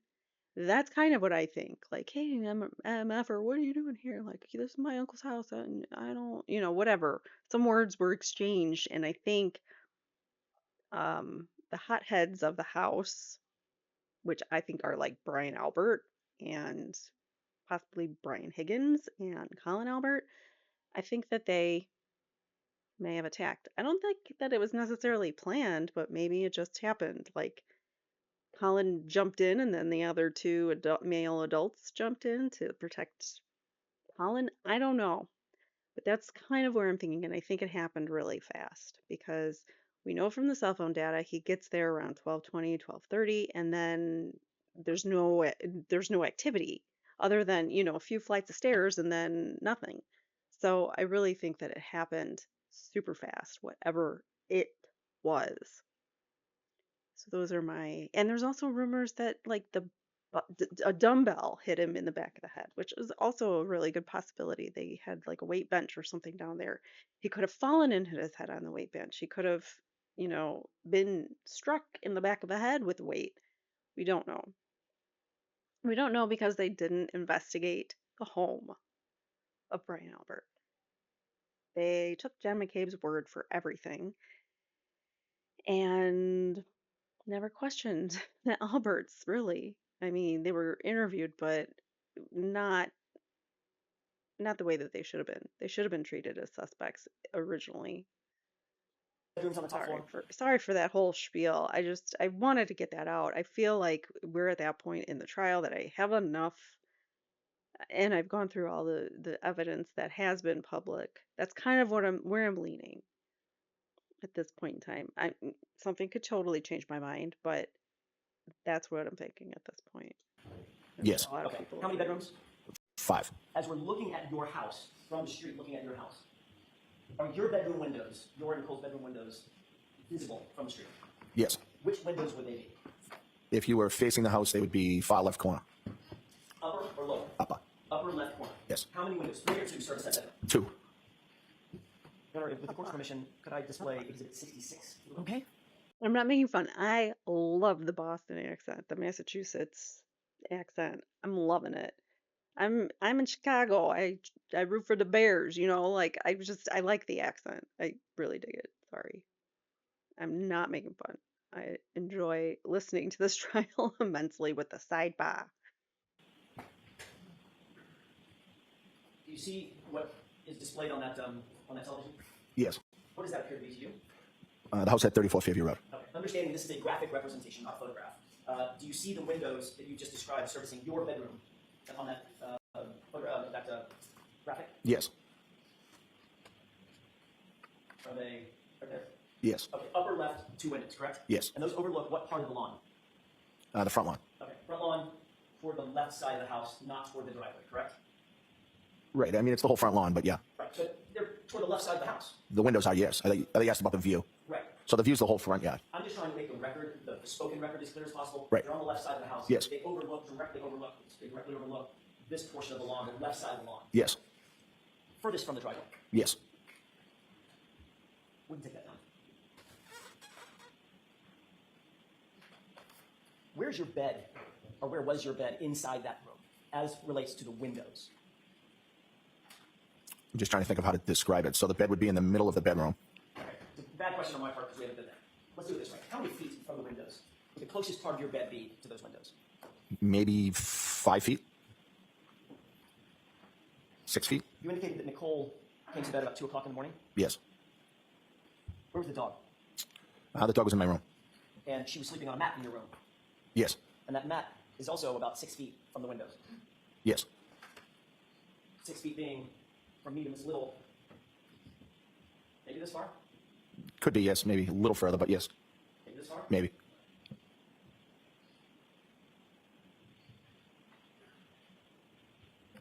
It's a relatively quiet street, generally, Fairview. Yes. Not an enormous amount of through traffic. No. Not a busy freeway or highway, correct? No. Not an especially noisy street, The street, no. especially at 6 a.m. on a Saturday morning, right? Right. Where were you at 6:03 on the morning of January 29, 2022? I was sleeping in my room. 6 feet from that window. Yes. Was Nicole in bed with you? Yes. Had you taken any medication the night before? No. Were you on any sedatives? No. Sleeping pills? No. Were you wearing a sleep apnea machine? No. Were you wearing an eye mask? No. Were you wearing earplugs? No. You shortly What he's getting at. I mean, nothing is going to be obstructing your hearing in order to hear the sirens and the commotion that's going on outside on your front lawn.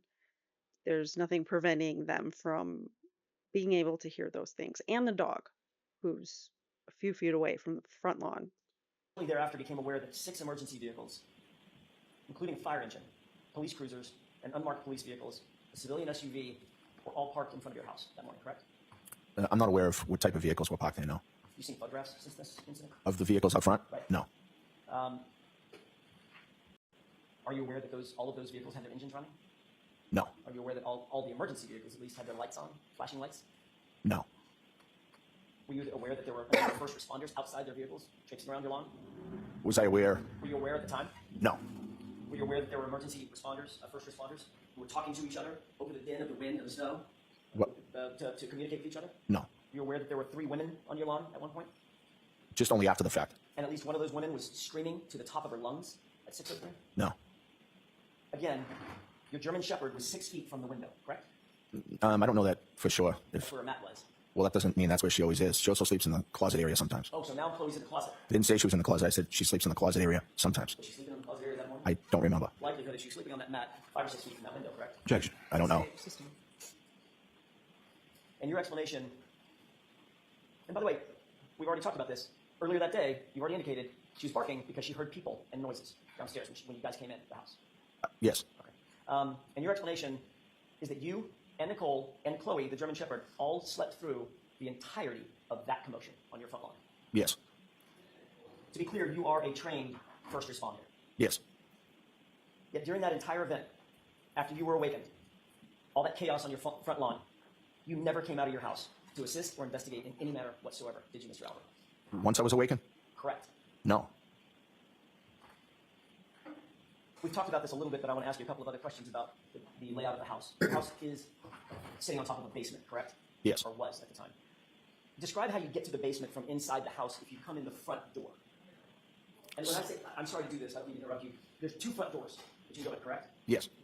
For purposes of my question, Mr. Albert, I'm going to talk about the one that's right in front of you, the obvious one, as the front door, and the one to the right of it, as you're looking at the house, is the side door.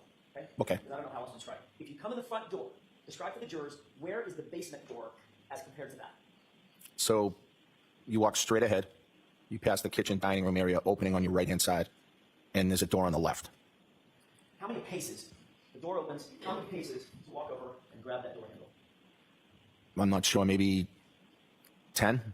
10 full paces. Maybe, yeah. So, Maybe 8. Maybe 8. Mr. Albert, it's about 4 long steps, correct? Well, I don't know. You asked paces, so 6 feet, 6 feet. 6 to 8 feet, maybe. Got it. What was the basement used for in January of 2022? So the basement had a weight room in one of the rooms, and the other room was nothing at the time. It had been damaged, water damage due to an overflowed toilet. So part of the flooring had been ripped up, Yes. and that opened up some slab concrete downstairs. Yes. There was also some plywood downstairs. Yes. There were a couple of mats where the actual weights were, so they're not slamming down onto concrete. Yes. But there was a good amount of that floor that was just exposed concrete. Yes. The workout equipment would include things like what? Barbells, dumbbells, Yes. heavy weights, Yes. heavy bars Yep. made from metal. Yep. Once you're down in the basement, by the way, there's 2 flights that you go down at angles to get to the basement. A series of steps, a landing, take a left, another series of steps, and you stand on the basement. Yes. Not a long staircase, very small, but Right. I mean, it's narrow and tight, but in other words, you don't just walk straight down the staircase. You go down to a flight, to a landing, turn left, turns a little. go down, turn left again, and now you're in the basement. If you wanted to move something large or heavy out of that basement without having to go through the house, could you do that? Objection. I'll allow it. Could you rephrase the question? I'll say it again. If you wanted to move something large or heavy out of that basement without having to go through the main house, could you do that? Yes. I mean, it would depend what it was, obviously, how big it was, or How would you do that? there's a bulkhead door you can use. Got it. Where does that bulkhead door come out? It comes out to the backyard right at the kitchen area. You can see it from the kitchen. And right to the left of that is the side fence. Yes. And directly through that side fence is the front yard. Yes. The same side of the front yard as John O'Keefe's body was found. Yes. Your Honor, I would ask at this point to mark a video.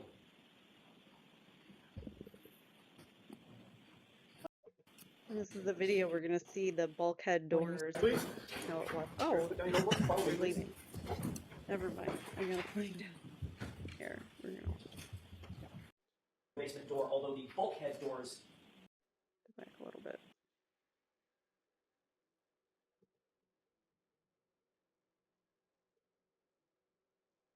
And I went too far. Yeah. Okay.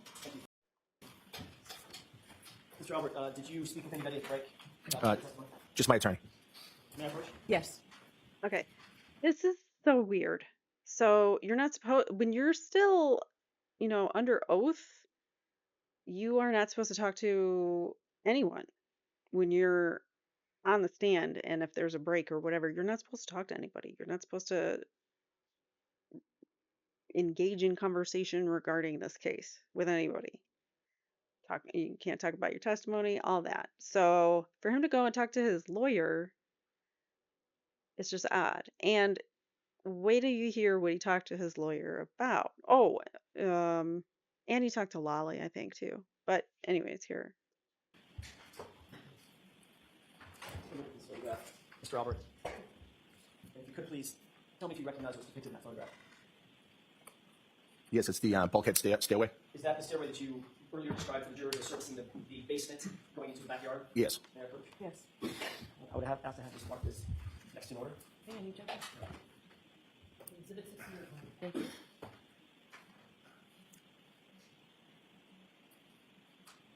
May I? Yes. We can publish from it? Okay. Do you see what's depicted on the television screen? Yes. Does that appear to be the same as what you're holding right there, that exhibit? It does, yes. Okay, I'm going to direct your attention, if I could, to the lower left portion of this photograph. Right there. Do you see that? Tell what that is? I can't. Let me highlight it one more time, right there. Maybe it's easier if you look on your photograph. Can't see what he's highlighting. Are you referring to the doorknob? Yeah, I got it here, yes. I'm sorry, it's sort of hidden on that photograph, so I apologize. Can't really see what he's highlighting because the Boston 25 thing is in the way. So I'm not really sure what he's trying to show us. Is that the door that swings open or closed to close off the basement? Yes. Then if you open that door, it's in the open position now, correct? Yes. So the photographer is standing in the basement looking toward the doorway, correct? Yes. Then you climb 7 or 8 stairs, Yes. and that bulkhead door, which is where all the light is emanating, how does that open?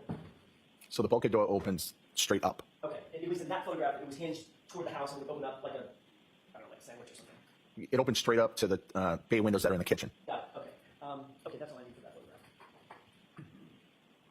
Your Honor, I have a flash drive with a video on it. I ask that this be marked as next in order. Court's permission. Assuming it's the same one, no objection. It's the same one. Exhibit 69. I'll play maybe 5 or 10 seconds of it and then pause it. Okay. Do you recognize what's depicted in that video, at least up to that point?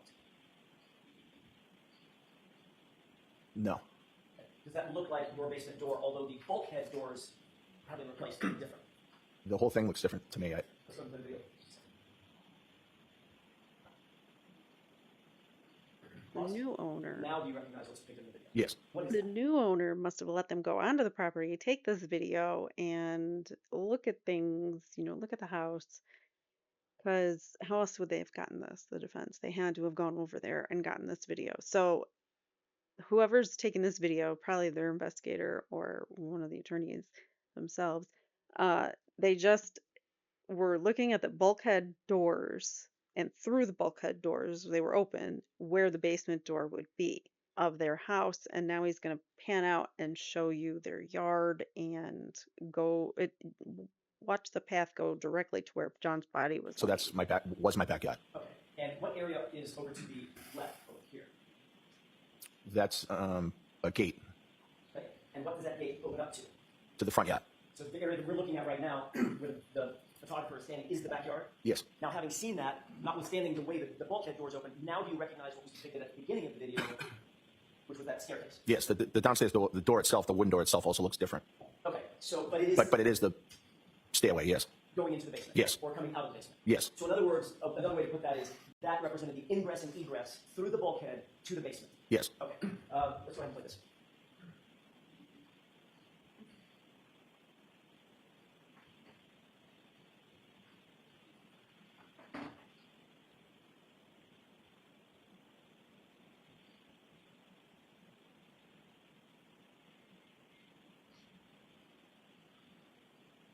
And that's where John's body was found. Easy. Did you recognize what was depicted in the video? Carry him out, drop him off. Thank you. Go. Thank you, Your Honor. Did you recognize what was depicted in the video as it continued to play? Yes. Describe that for the jurors, please. It looked like the video was from walking from the backyard towards the front yard. So the video started at the bulkhead door, turned toward the fence, went through the fence, and right up toward the flagpole, correct? Yes. Is that an accurate representation of the layout of the house where you lived there on January 29th, 2022? Yes. With the exception of the bulkhead door having been replaced and maybe the basement door. Yes. By the way, the 34 Fairview house had been in your family at that time in 2022 for 2 generations? My parents built the house in the late 70s, 79 maybe. So if your parents are 1 generation, you and your family are another generation, 2 generations. Right. Nearly, maybe actually a little more than 50 years, half a century. That what? It was the Albert home. Yes. The fact is, you listed that house for sale for the first time ever in November of 2022, correct? That's the time he listed it, yes. Just months after John O'Keefe was found on your lawn. Objection. Sustained. Mr. Albert, is that timing, according to you, a coincidence? Is what? Is that timing a coincidence? Well, that's not the timing, actually. We contacted the realtor in 2021, finally listed it in 2022. So that would be pre-incident. So the listing coming 9 months after John O'Keefe was found dead in your lawn, or dying in your lawn, that's just coincidence. You had this in place long before that. Objection. So I'll sustain the question. You can ask it differently. Sure.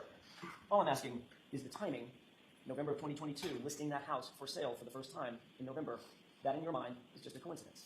It's not a coincidence because we started trying to look into selling the house in 2021, which was the few months prior to the incident. On January 28th, 2022, you were still an active Boston police officer, correct? Yes. What was your job title in January 2022? Sergeant Detective. That means you not only respond to incidents, you actually conduct investigations as a detective, correct? Yes, primarily fugitive investigations. You have additional training in order to hold the title and hold a position as a detective, is that right? Yes.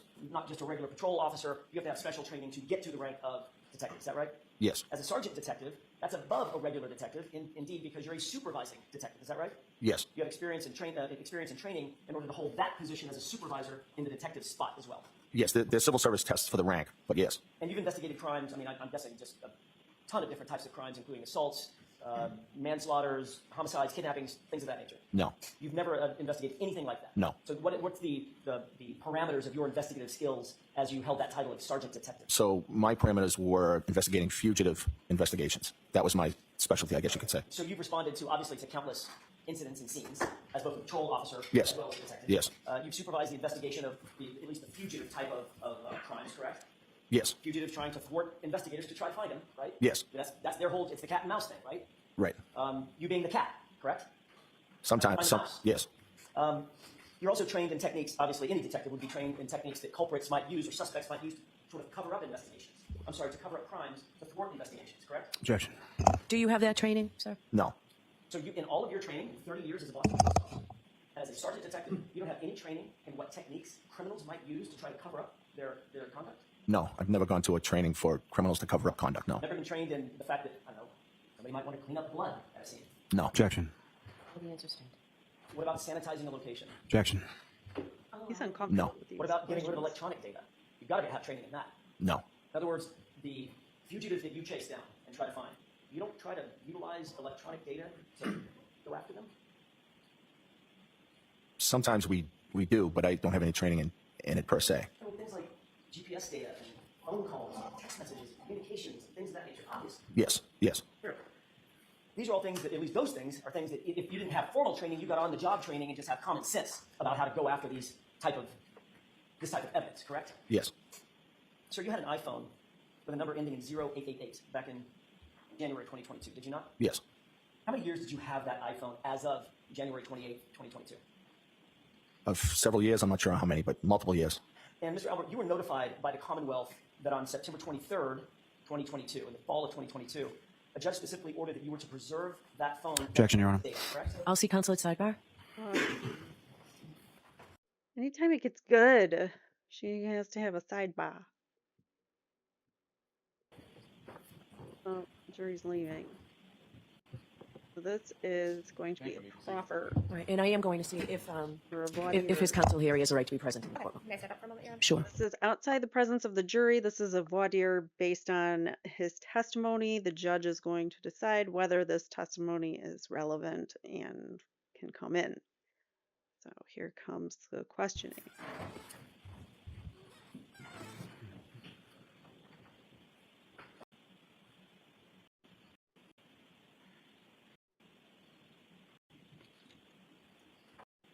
What are we waiting for?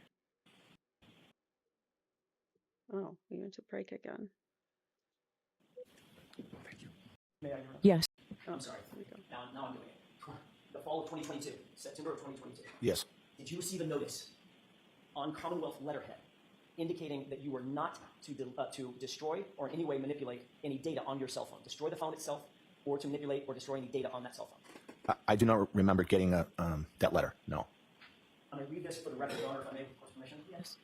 Did you receive a letter that said, in essence, not in essence, it should be quoted as the following. Quote, you, Mr. Allen, are hereby notified that the defense in the case of Commonwealth versus Kieran Reed, Norfolk Superior Court, criminal case number 22-117, has filed a motion pursuant to Mass R. Crim P. 17 for the production of any cell phones that you used between January 28, 2022 and February 28, 2022, and or any data associated with those cell phones, period. The hearing on Ms. Reed's motion will be held on October 3, 2022 at 2 p.m. in courtroom 1 of the Norfolk Superior Court. You may be heard on the motion at that time. You are hereby placed on notice that these cell phones are the subject of pending litigation and you must not alter, delete, destroy, or in any way manipulate any of these electronic data associated with the cell phones at issue. Period, end quote. Did you receive a notice from the Commonwealth That's pretty clear language. Just wait. Just wait. with that language? I don't remember receiving that document. No. Were you told in any other capacity that you were not to get rid of or delete your cell phone? In other words, preserve your phone. Subsequent to me upgrading my phone, I spoke with the DA's office. So after that, they told me via a phone call that that was the case. So your testimony is you never received the notice that I just read, but you did talk to the DA and he told you to preserve, you were on notice that you were to preserve your phone. After. I really want to say that, Mr. Albert. My question is, did you have the conversation with Mr. Lowry? Yes. Okay. When was that conversation, sir? So I don't have the exact date of the conversation. I'm not sure. Who did you talk to on the phone exactly? Was it Mr. Lowry alone or was it a conference call? It was a conference call. Who else was on that conference call? I believe Steve Nelson and other witnesses in the case were on the conference call. Can you name those witnesses for us? I believe it was Brian Higgins. I believe Jen McCabe, Matt McCabe, and maybe somebody else, but I can't recall. Who initiated that conference call? I believe it was somebody in the DA's office, so either Mr. Lally or Steve Nelson, somebody like that. Did everybody just call into a central number, a conference line? Yes. And what exactly did Mr. Lally say to you during the course of that conversation about preserving your phone? During the conversation, Mr. Lally said that the defense had filed a motion to ask for the phones to be preserved. And anything else? That's what I remember him saying. Did you volunteer that, oh my goodness, I just upgraded my phone last week, convenient. I don't have that phone anymore. No. You didn't say that to Mr. Lally? No. You just took the information that he gave you and hung up the phone and what about your business? Yes. Without notifying him that the very phone that he had just ordered you to preserve had just been destroyed days earlier. No, the phone wasn't destroyed. I upgraded the phone. The data was destroyed, sir. Correct? I did not destroy any data on any phone. Mr. Albert, I upgraded my when phone. you upgrade a phone, you know that the phone is set back to factory reset before your new phone is handed to you, correct? Happens every time. I don't know that. So if you have personal texts with your doctor, personal communications with Mr. Henning, your lawyer, you're just going to hand that to a pimply-faced kid at Best Buy and say, here's my phone? You know that data is destroyed when you upgrade your phone, right? I think some things come over across contacts, things like that, so I don't know that for sure. You can back up your data, sir, but the phone data is destroyed for all purposes. It's factory reset, correct? I don't know that. How long do you have a phone? That's an iPhone. Years. How many times have you upgraded your iPhone? Multiple times. Every single time you upgrade it. You know that the phone prior, the data is destroyed on it, correct? Usually my contacts come over and my photos come over. So That's a backup. That's not what no, I he's saying. don't think I have that on backup, but okay. Irrespective, you didn't tell Mr. Lally that you had gotten rid of that phone. I was not asked that. Cloud information gets put on the new phone because it's in the cloud, but there's information on that phone, data that isn't necessarily in the cloud, and that's what's gone. And that's what Alan Jackson is referring to. And Brian Albert, who was a detective for over 20 years or whatever he said for the Boston police, he doesn't know that?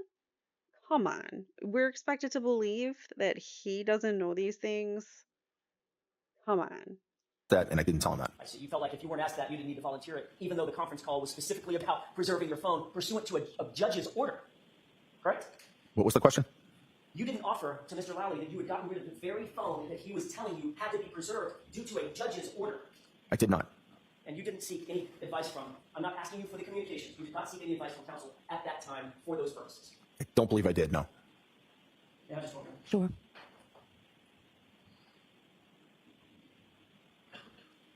I mean, wouldn't you say my phone already gone? Like, why would you just be like, oh, okay, I'll turn over my phone. Yeah, whatever. And then, like, it doesn't occur to you that you just changed phones days before this or before this conference call with all of the witnesses? What the hell else were they talking about on these conference calls? I'd like to know.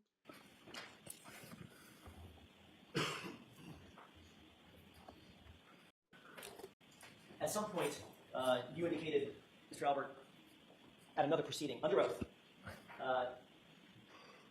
in relation to a conversation that you had with Brian Higgins about your phone. Quote, I don't recall saying I was going to get rid of my personal phone to Brian Higgins. I may have said that. You know, there's personal stuff on my phone. But I don't recall saying that to him, but I don't know. We had multiple conversations about things. Remember saying that under oath at another hearing? Yes. You literally admitted at that hearing there's personal private data on that phone. Hence, you got rid of it, right? No. You certainly wouldn't allow some kid at the AT&T store to have your personal private data. You're a cop. No, I assume he doesn't have it Why would you assume that? because he took the phone and has it. And what do you think happens to the data on the phone, sir? Let's just use common sense. What do you honestly think happens to the data on the I assume he doesn't have the data, but he has the phone. So he has it. So which is it?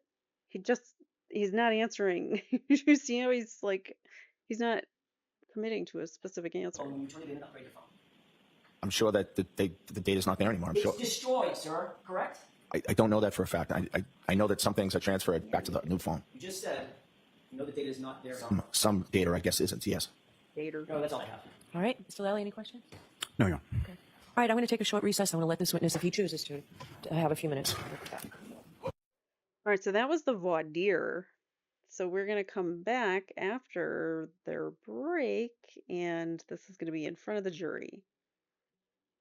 All right. Witness in, please.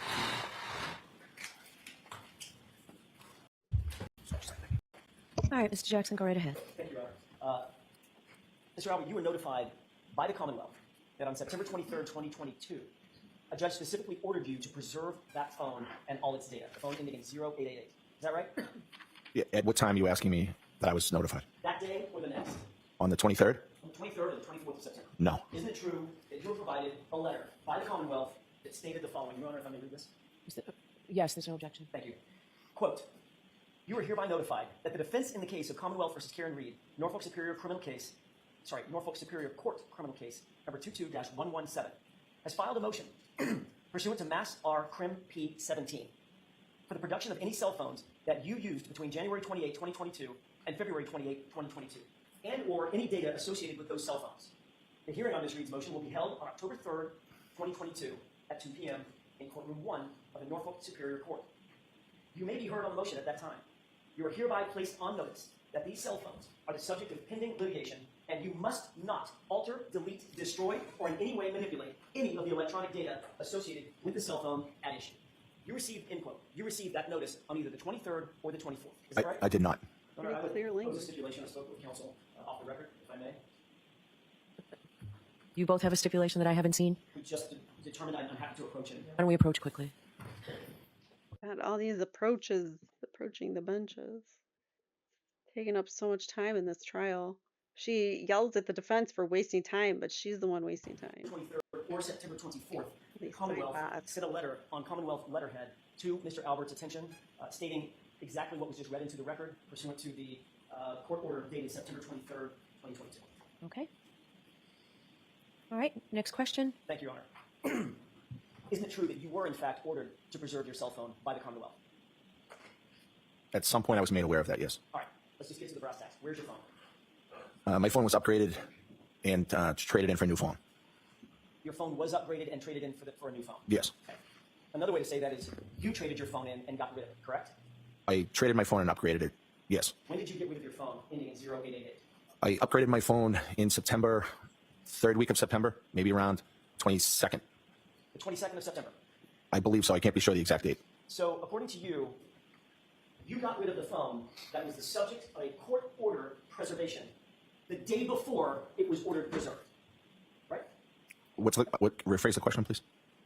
This order was just stipulated. This order is dated September 23rd, 2022. It was just stipulated that on the 23rd or 24th, you were then sent a notice to preserve the phone. And your testimony is on the 22nd, the day before this all happened, you upgraded your phone and got rid of it in total, correct? I upgraded my phone on and around the 22nd, yes. And you knew that all of the data on that phone would be factory reset and destroyed. Objection. Do you know that, sir? I do not know that. How many times have you upgraded your phone in your iPhone?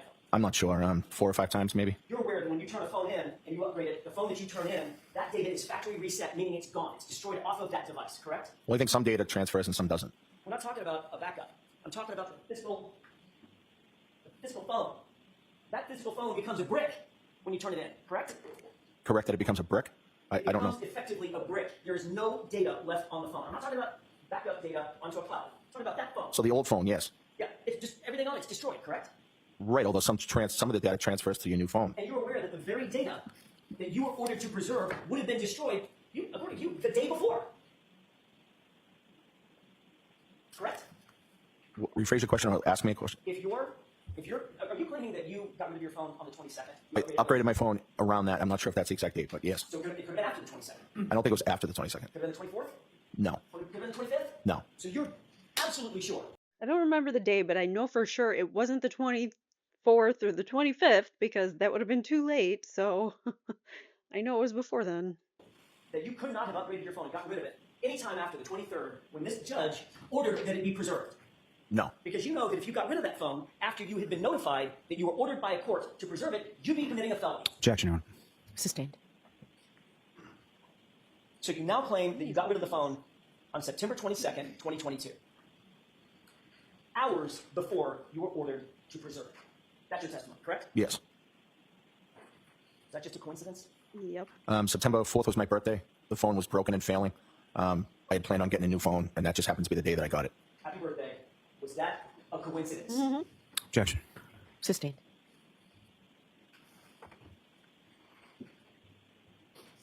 You were asked at another hearing. I don't believe in coincidences, by the way. I think everything that's supposed to happen, it's supposed to happen. And I don't think there's coincidences. In June of 2023, that exact question, correct? Whether it was a coincidence. Do you remember that? I don't. You recall being asked, quote, so it's just a coincidence that within minutes, hours, or Objection, days, Your Honor.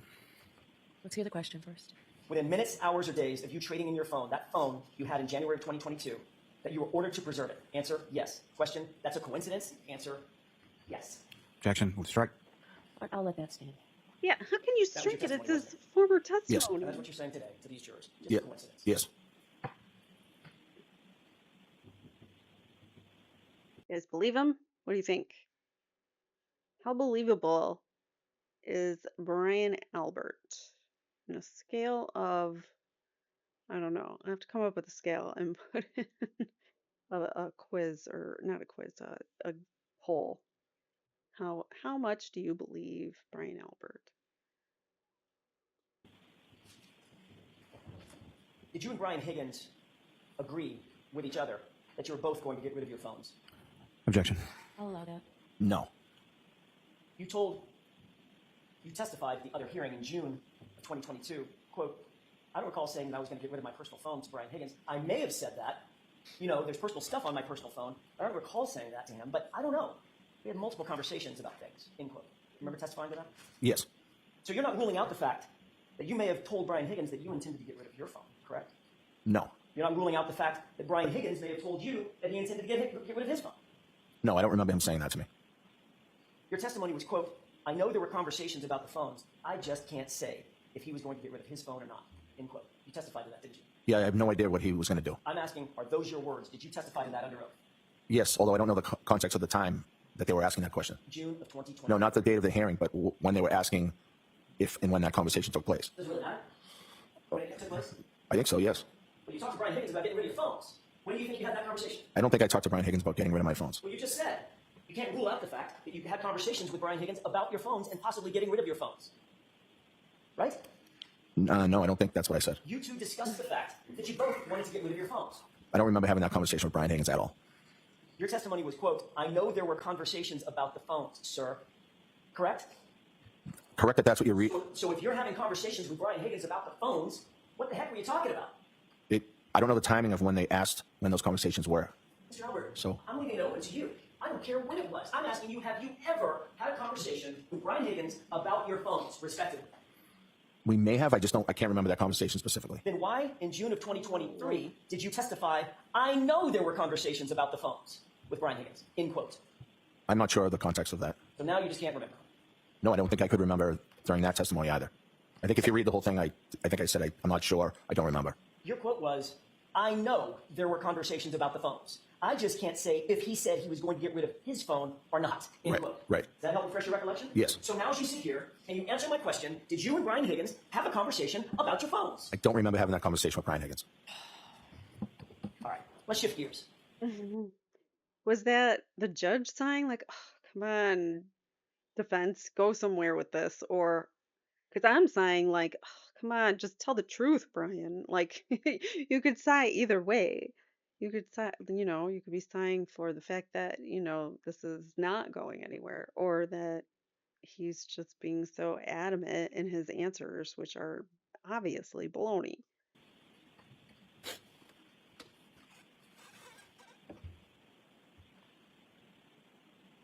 Before I shift gears, you're aware that Brian Higgins has also gotten rid of his phone, correct? I am not aware of that until after the time you're talking about. So, without qualifying your answer, answer my question. As you sit here, you're aware that Brian Higgins has also gotten rid of his phone. I know at some point Brian Yes Higgins. or no, Mr. Albert? Did he? Objection, Your Honor. Can you answer that, yes or no, sir? Yes. Now I'd like to shift gears and talk a little bit about Michael Proctor. Did Michael Proctor come into your home at 34 Fairview on January 29th? Yes. Michael Proctor? Let me rephrase the question. I want to make sure I'm not talking about Officer Lang, Officer Good. Right. Michael Proctor from the Massachusetts State Police. Did he come into your home on January 29th? He conducted an interview with my wife, and I don't remember if it was the 29th or the 30th. Yeah, see, he's like, oh shit, he caught you on a lie. And here you go. So he backtracks. He says, I don't know if it was the 29th or the 30th. That's what you're asking. Because Trooper Proctor says he was never on scene at 34 Fairview Road on the day of the 29th in an effort to say that he didn't plant taillight evidence. But he's the lead investigator of this case, but he doesn't come until the second day of the investigation. That makes no sense. So I don't know. What do you guys think about that? About Proctor being there on the 29th or not? I think he was there multiple times. Wasn't that interview on February 3rd? I feel like it was earlier than that, but it could have been February 3rd. Okay. Presume for purposes of my question that it was February 3rd that Michael Proctor interviewed your wife. Then he would not have come into your home on the 29th, 30th, 31st, 1st, or the 2nd. Right. And you know from your training, obviously, as a first responder, the first 48 hours in an investigation are absolutely critical, correct? Objection. Do you know that, sir? In that context, I don't. Okay, next question. I mean, you're aware there's a TV show called First 48. Objection, Your Honor. Do you think the first 48 hours of a criminal investigation are critical? Objection. You do know that the longer you wait to What properly is this, Justine? He's former law enforcement. Like, why can't he answer questions about investigations? investigate anything, Makes no sense. the better chance that evidence can be manipulated or destroyed, right? You would agree with that. Yes. Did an investigator or any forensics team ever come into your house, ever, to photograph your entire home? No, I wish they had. Did an investigator, yeah, me too. Objection, Your Honor. Sustain. Did an investigator or a forensics team ever come into your house to search for physical evidence? No. Did an investigator or a forensics team ever come into your house to search for trace evidence? No. Did an investigator or forensics team ever come into your house to take carpet samples, flooring samples from the basement, for instance? No. And to this day, you're aware that that's never happened. Yes. Sir, you were in the Marines before you were a police officer, correct? Yes. You're a combat veteran? Yes. How long were you in the Marine Corps? 4 years. During the course of your Marine and military training, did you have any training in hand-to-hand combat? Objection. I'll allow it. Yes. In addition to your Marine training on the subject, did you also receive additional training from the police department through the academy or otherwise on basic hand-to-hand combat? No. So that's not part of the academy? Not hand-to-hand combat, no. Fighting techniques, use of batons, things of that nature? Defensive tactics. Defensive tactics. Okay, that's fighting, right? Well, it's not hand-to-hand combat, no. Okay, fair enough. I may be using the wrong word. It's physical, it's training on how to either defend yourself or control another person physically. Yes. I mean, they're not going to send you out there on the streets completely ill-equipped. They need to know that you know how to defend yourself and how to put somebody in custody that doesn't want to be in custody, correct? Yes. And that might include fighting. It could, yes. And beyond your Marine training and your police training, you're independently trained in techniques of fighting. Have I boxed before? Yes. Okay. And you've trained in boxing. It's not like you just walk up and smack a heavy bag, right? You'd have to rephrase it. You've trained. You're a trained boxer. You're a trained fighter. I've boxed in the past, and I've trained to box. Yes. Yeah. I mean, I've hit a heavy bag, Right. but I'm not a trained fighter. You're a trained fighter. All right, so I'm going. There's an objection. You were standing, Mr. Lally. Yes, Your Honor. Jurors, disregard that. Mr. Jackson, no comments, just questions, please. Yes, Your Honor. In fact, your boxing skills were featured in a TV show that you were featured in as well, correct? Objection. I'll allow that. No. You were, in fact, no? They absolutely were, and he's lying, but he doesn't realize that maybe he forgot that it was featured on the show, because it wasn't about that, but it was about it featured, it showed him. He would do his boxing and training and MMA training, and they showed that on the show. That they were featured in the show? No. You were never shown on TV in a ring sparring with somebody? I may have been shown training, but I don't think I was having a boxing match. No. Okay, I wasn't suggesting that you were having like a paper. I was asking, is there a TV show that ever showed you in a ring boxing? Well, that's not what you asked me, but if you're asking me that now, yes. I'm asking you that now. I apologize. My questions are somewhat inartful. Yes. You understand the question now? Yes. And you have been shown, I use the word featured, you've been shown on television in a boxing ring, Yes. sparring. Haven't seen the video in a while. I'm not sure if I was sparring. If we can, Your Honor, with the court's permission, can we take a look at Exhibit 53? Okay. There's a clip starting at it's time of day 11:47 and 15 seconds to 11:48 and 35 seconds, maybe a minute and a half. Can you pass that? Same bar footage again from the waterfall bar and grill. Pause. Do you see the two men in the foreground? This is Higgins, and this is Brian, and what stance are they in? None other than boxing stances. Yes. Who are those two men? Looks like myself and Brian Higgins. Does it look like yourself and Brian Higgins, or is that yourself and Brian Higgins? Yes, it is. Okay. Would you go ahead and play that? Sorry.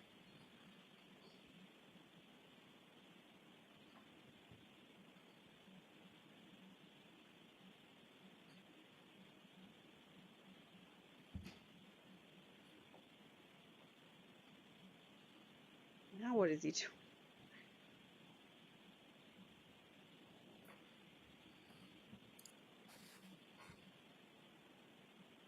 Higgins and him are very close. You can tell they were friends. It's not an acquaintance. You don't spar in the middle of a bar with an acquaintance.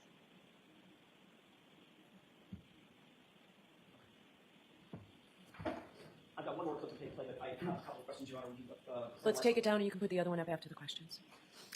Did you see what was displayed on that video? Yes. Had you seen that before? Part of it, yes. Is that what you and Mr. Lally went over in your preparation for your testimony? I don't think that we went over it, but he showed me a quick clip of it. When you say he showed you a quick look, did he ask you questions about it? I don't think so, no. Did you give him any answers about it?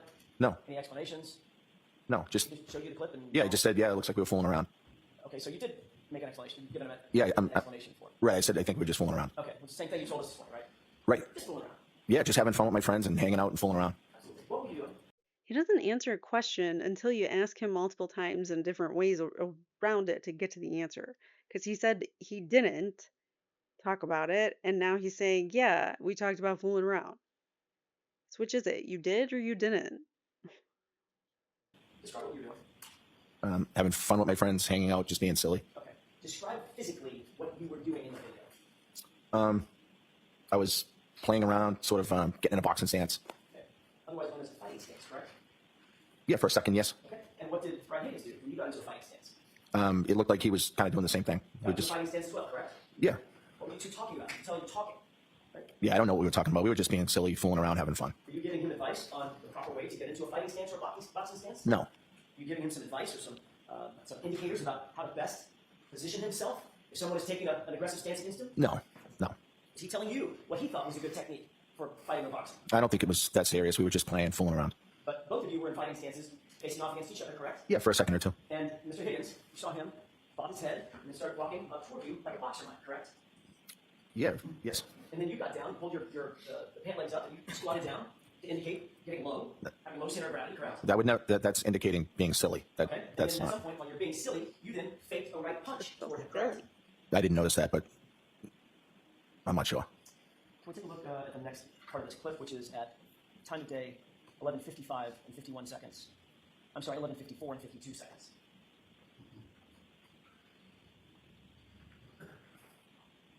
Pause it. It was a little less than an hour after, or before, sorry, but a little less than an Several hour individuals before crowded around a table. Can you describe who, where you are, and where Don Mr. Higgins is? and Karen show up. Brian Higgins is the guy on the right with the hooded sweatshirt and the emblem on the back. I have a pointer. Do you want me to use it? That'd be great. That'd be great. So that's Brian Higgins, and that's me. Okay, go ahead and play this.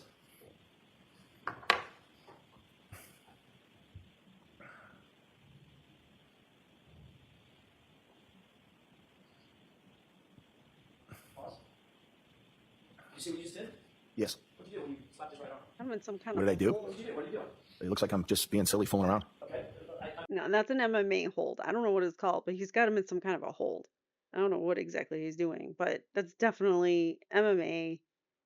Come on, we all know that. You don't have to say we're just fooling around. I'm just a silly guy. I like to be silly with my buddies in the bar.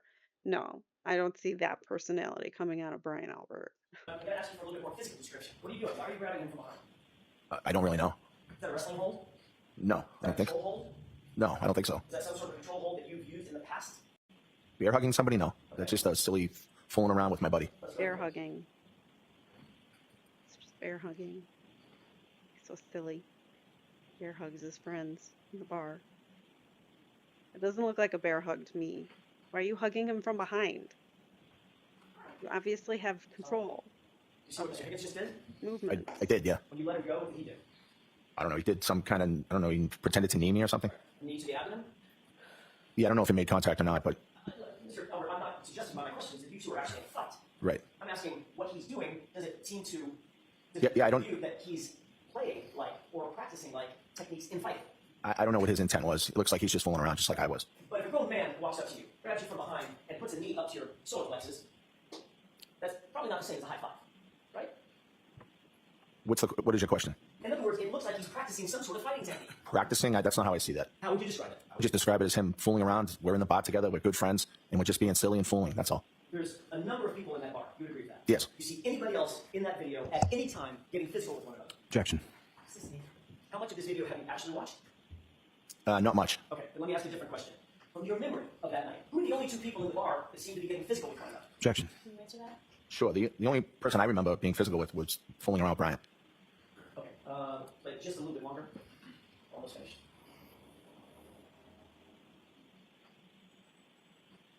Now they're hugging.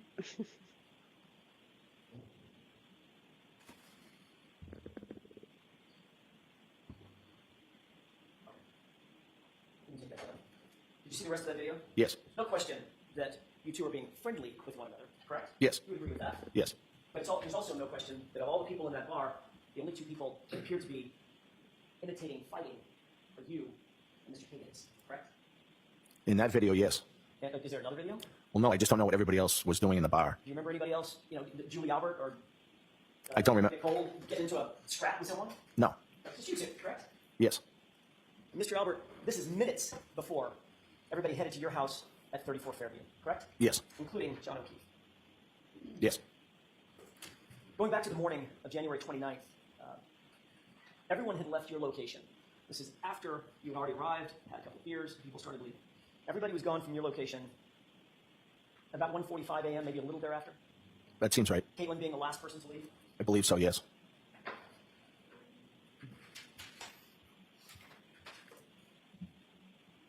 What did you do to get ready for bed, to settle in? I went upstairs and just lied in bed. The TV was on. I was just kind of watching TV. You have a nightstand? I do. Is it on your side of the bed or Nicole's, or you have one on each? We may have had one on each in that house. Put your phone on your nightstand? No. Where'd you put your phone? The phone was in bed with me. This is gonna get crazy, guys. Just bear with us. It's gonna be a ride.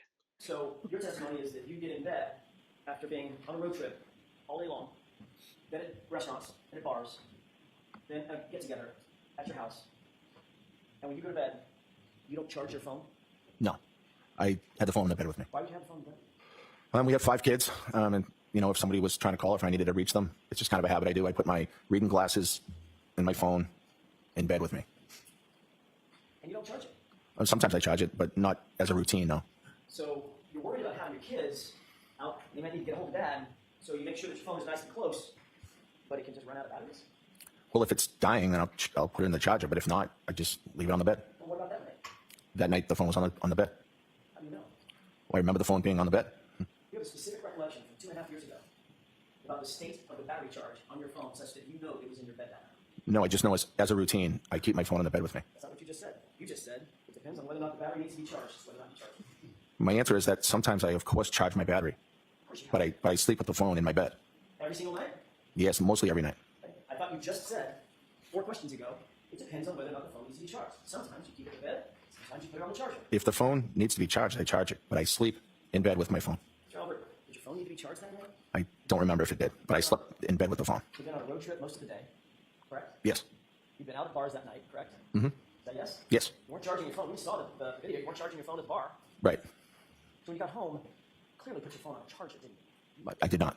So if your kids needed to get a hold of you, why would the phone being in your bed be an assistance to you instead of just on the charger at the nightstand? That's just what I've always done. I just keep it in my bed. My wife does the same thing. Okay. So now you've got 2 phones in the bed. Yes. Okay. And your glasses. Yes. Right between the 2 of you. Yes. Got it.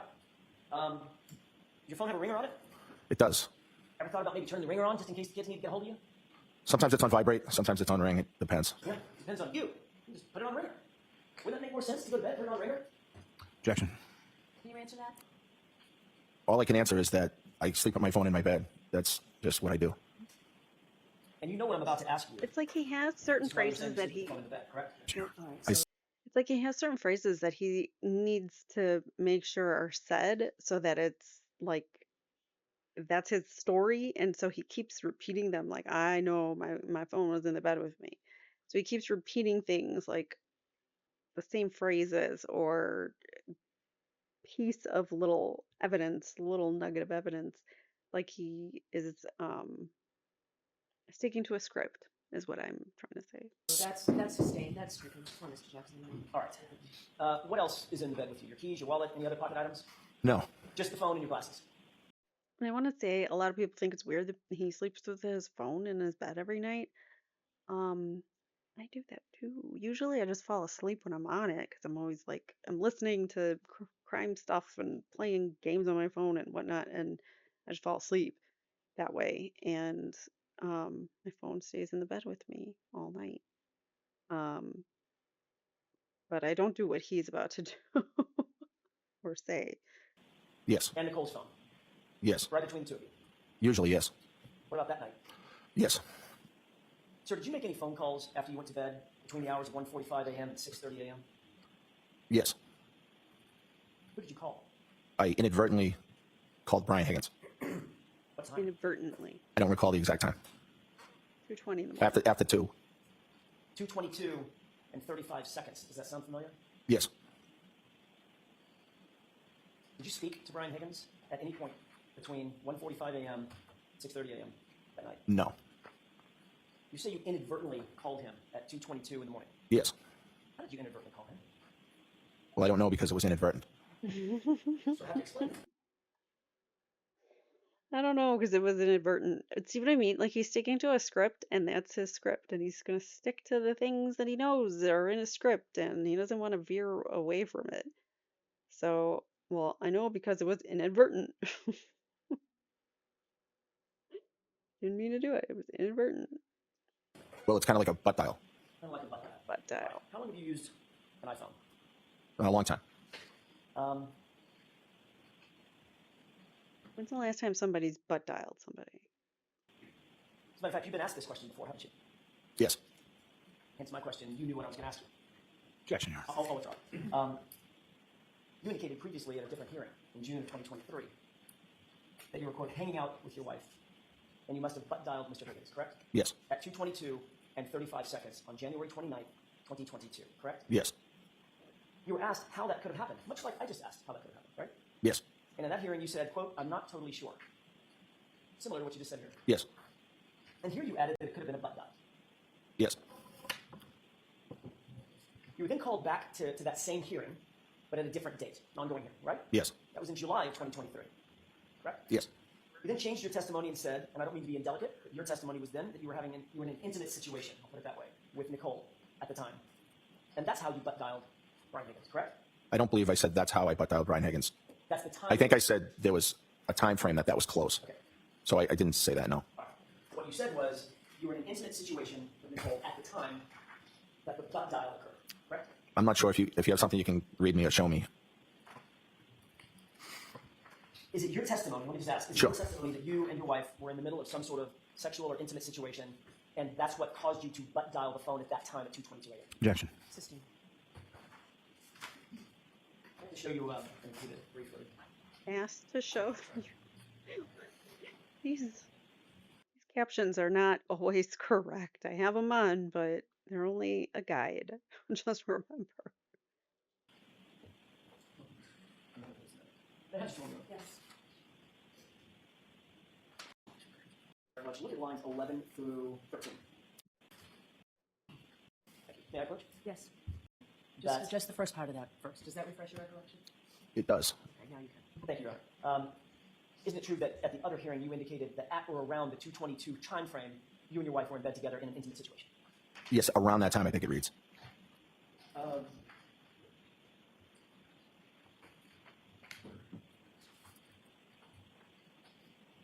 Him and his wife are having sexy time, and he butt dials Brian Higgins for 22 seconds, apparently.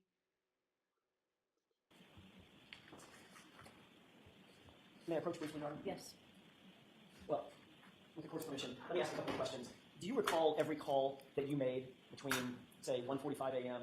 and the next couple of days? Do you remember every single one of those calls? No. Do you think it would refresh your recollection to look at a log of those calls during that time frame if we're going to discuss those? Yes. May I approach, Your Honor? Yes.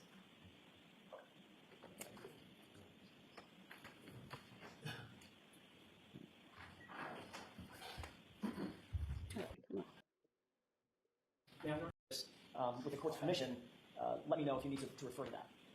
Right. I'm not going to be able to read it right now. I'll do it as you ask. Correct. Yeah. No, you don't need to read it right now. I just wanted to have it in front of you. By the way, you've seen these records before, correct? At the other hearing proceeding? I've seen some records before, yes. I don't know if these exact records or not. All right, and you've acknowledged that at least the first page, these are your phone records for the number ending 088, really high. correct? Yes. Okay. And these are call records from January 29th Yes. at 2:22 and 35 seconds in the morning, correct? Yes. Whose number ends in 5421? According to this, it's Brian Higgins. The call at 2:22 and 35 seconds appears to be 1 second in length, and that's from you to him, correct? It says 1 second. I don't. That would be the call, the initial call from you to him, the one that you claim is a butt dial. Is that right? Yes. Did that call roll to voicemail, and then you immediately hung up? No, I don't recall if it. I don't know. So according to you, it was a butt dial that went to his phone that somehow lasted 1 second. Right. Okay. Then there's a second call. If you look at the second line down, there's a second call at 2:22 and 52 seconds, 17 seconds later, correct? Yes. That call is actually from Brian Higgins to you, isn't it? Yes. And that call doesn't last 1 second. That call lasts So his butt dial lasted a second, and now Brian Higgins calls him back after he hears his 1 second butt dial, apparently. 22 seconds, correct? Yes. Obviously, you know how long 22 seconds is. What's that? You know how long 22 seconds lasts. Yes. So according to your phone records, you placed a call to him, and then 17 seconds later, he returned a call to you that lasted 22 seconds, correct? That's what the records reflect. Yes. When you woke up in the morning, you obviously checked your phone, did you not? I don't know if I did. Are you telling this jury that the call that came into your phone was a missed call, or did you answer it? I did not answer it. So it would have been a missed call. I just know I didn't answer the call. So it would have been a missed call. Well, I don't know.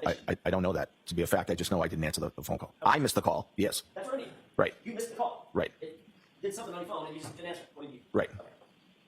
And again, you're using an iPhone. Yes.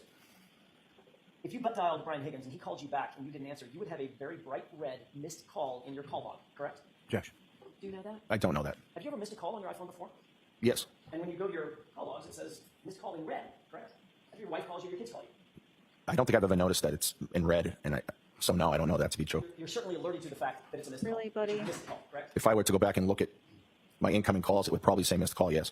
And of course, if we asked you to show us your phone and show that that was a missed call, you couldn't do that because you've gotten rid of that phone, correct? Objection. Did you tell anyone in law enforcement that next day that oddly Brian Higgins was calling you at 2:22 a.m. and you missed a call? No, I wasn't aware of that call. If a call went to voicemail on your phone, you would get that voicemail, correct? You'd get notice of it. If I checked my voicemails and there was a voicemail, I would get it, yes. That's my question. Did you get a voicemail from Brian Higgins? No. Which means he didn't leave a voicemail. Right. Which would suggest that you answered the call, correct? Objection. Let's talk for a second about this butt dial. You went to bed and you closed and your phone was you closed and locked your phone, correct? Yes. I don't want you to tell me what the passcode is, Mr. Albert. That's important. I want to make sure you understand. I'm not asking you to tell me what the passcode is, but at the time, was your passcode a 4-digit or 6-digit passcode? 4, I believe. And that locks the phone when it's not in use, correct? The phone will lock after it's not used for a while. I don't know the exact timing of it. You're exactly right, Mr. Albert. I said it that way. The phone automatically locks. You have to use the 4-digit passcode to unlock it, correct? Well, no, I also have face recognition too, so we can open that way without any passcode. We'll get to that in a second. The phone locks when it's not in use, correct? Yes. And then to make a call, once you open the phone, either through facial recognition or through the passcode, then you have to tap on the phone app in order to open up the phone app, correct? Yes, I believe so. Once you open up that phone app, there are only 3 ways that you can initiate a phone call. Favorites, recents, and contacts, correct? I don't know that. If you tap on a contact, that opens up the contact page or the contact app, right? You know that. Yes. It's where all your contacts are. Yes. They're alphabetized. Yes. You have to either scroll through or do a search and type in the name of the person you're looking for. Right. You didn't do that, did you? No. If you tap favorites, if you have favorites listed, there's a list of favorites. You have to scroll through and tap the one that you want to call, correct? I think so, yes. I'm not totally aware of that, but And if you tap on recents, those are the recent calls that you had, you've either received or made. Then, of course, you have to tap on the contacts in the recents list that you want to call, right? yes. And then, of course, you would have to tap again to end whatever call you initiate, right? Yes. I mean, you don't just say goodbye. You got to say goodbye and hang up. You got to tap it to hang it up. Right. So would you agree, from a closed and locked phone, there is no physical mechanism by which a person can hit one button and make a phone call? Objection. Are you saying that from your closed and locked phone, you inadvertently tapped your phone one time, and that initiated a butt dial to Brian Higgins? Objection. Is that what you're saying? No, that's not what I'm saying. Tell me what you're saying. I- How did you butt dial Brian Higgins? I don't know. 22 in the morning. I don't know that the phone was locked. I could have been looking through my phone. I butt dial people often and make inadvertent calls. I could have hit a last call from him by accident, thus calling his phone. So you were actually awake and on your phone at the time. I was awake, and I could have been looking at my phone. So, Mr. Albert, how'd you miss the call 17 seconds later? Well, my wife was in the room with me, and we were hanging out, and I never got the second call from him. So I'm not sure what time he called. I'm not sure what I was doing at that second, but I don't know. But it didn't go to voicemail. Well, I didn't get a voicemail from him, no. So it didn't go to voicemail. Well, I don't know that don't know that it didn't go to voicemail. I just know that I didn't receive a voicemail from him. So if you, okay. I mean, we're all guessing here, but I mean, he could have called voicemail. We're not all guessing Well, here. you are, because you don't know if he left a voicemail or didn't, or at least got voicemail and then hung up the phone. I think one of us is trying to guess. Objection, Your Honor. Sustained. You know what? I want to see Counselor Sideline for just a second. Oh, Jackson's gonna get yelled at. Who cares? Whatever. Are you now saying that your phone was open and unlocked at 2:22 a.m.? I'm saying I could have been. Are you saying that it was? I don't know. Mr. Albert, you were the only person that was there with your phone. Was the phone unlocked, and did you make a call? Objection. Can you answer that? Sure, I don't know. And 17 seconds later, again, presuming you're the only person there with the phone, did you answer that call? I did not. You would agree that in order to answer a call, you can't just look at your phone to answer it. It has to be swiped physically, correct? I think you can hit. I think it comes up green or red for the phone call, whether it's locked or not, and you can hit green. Right, but you have to hit a button. Yes. Did you hit a button to answer a call I from Brian Higgins? I don't. I don't need to talk over you. Please let me finish my question.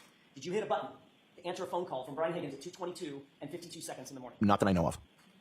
You do know that that phone will not answer on its own, correct? Yes. And simply touching your butt will not answer that phone. It has to be swiped. No, I don't think it has to be swiped. You would agree that a 22-second call from Brian Higgins had to have been answered by you. Isn't that right? Objection. Do you agree with that? No, Did Nicole, who else was in the room? just myself and my wife. And Chloe. Yes, but Chloe's not a human, so it was myself and my wife. By process of elimination, Nicole didn't answer that call, did she? No, Chloe, the non-human, didn't answer that call, did she? no. So who had to have answered the call, sir? Objection. Can you answer that? I don't remember answering that call. Could have hit the phone by accident, causing it to answer. Okay. Okay, let's move on from this, Mr. Jackson. Your Honor, if I could have one or two more questions. One more question. Now your testimony is you could have answered the call, correct? No, my testimony is that I don't know. You're asking me how it could have answered, and I'm trying to answer your question. At a prior hearing, in June of 2022, you were asked this exact question, and you answered, quote, yeah, it's only possible that it's me, end quote, correct? I don't recall answering that way, but I'm not sure. That's damning testimony. And you were also asked, after being confronted with these records, quote, Objection. I guess I could have talked to him, meaning Mr. Higgins, correct? I don't recall saying that, no. Let's move on.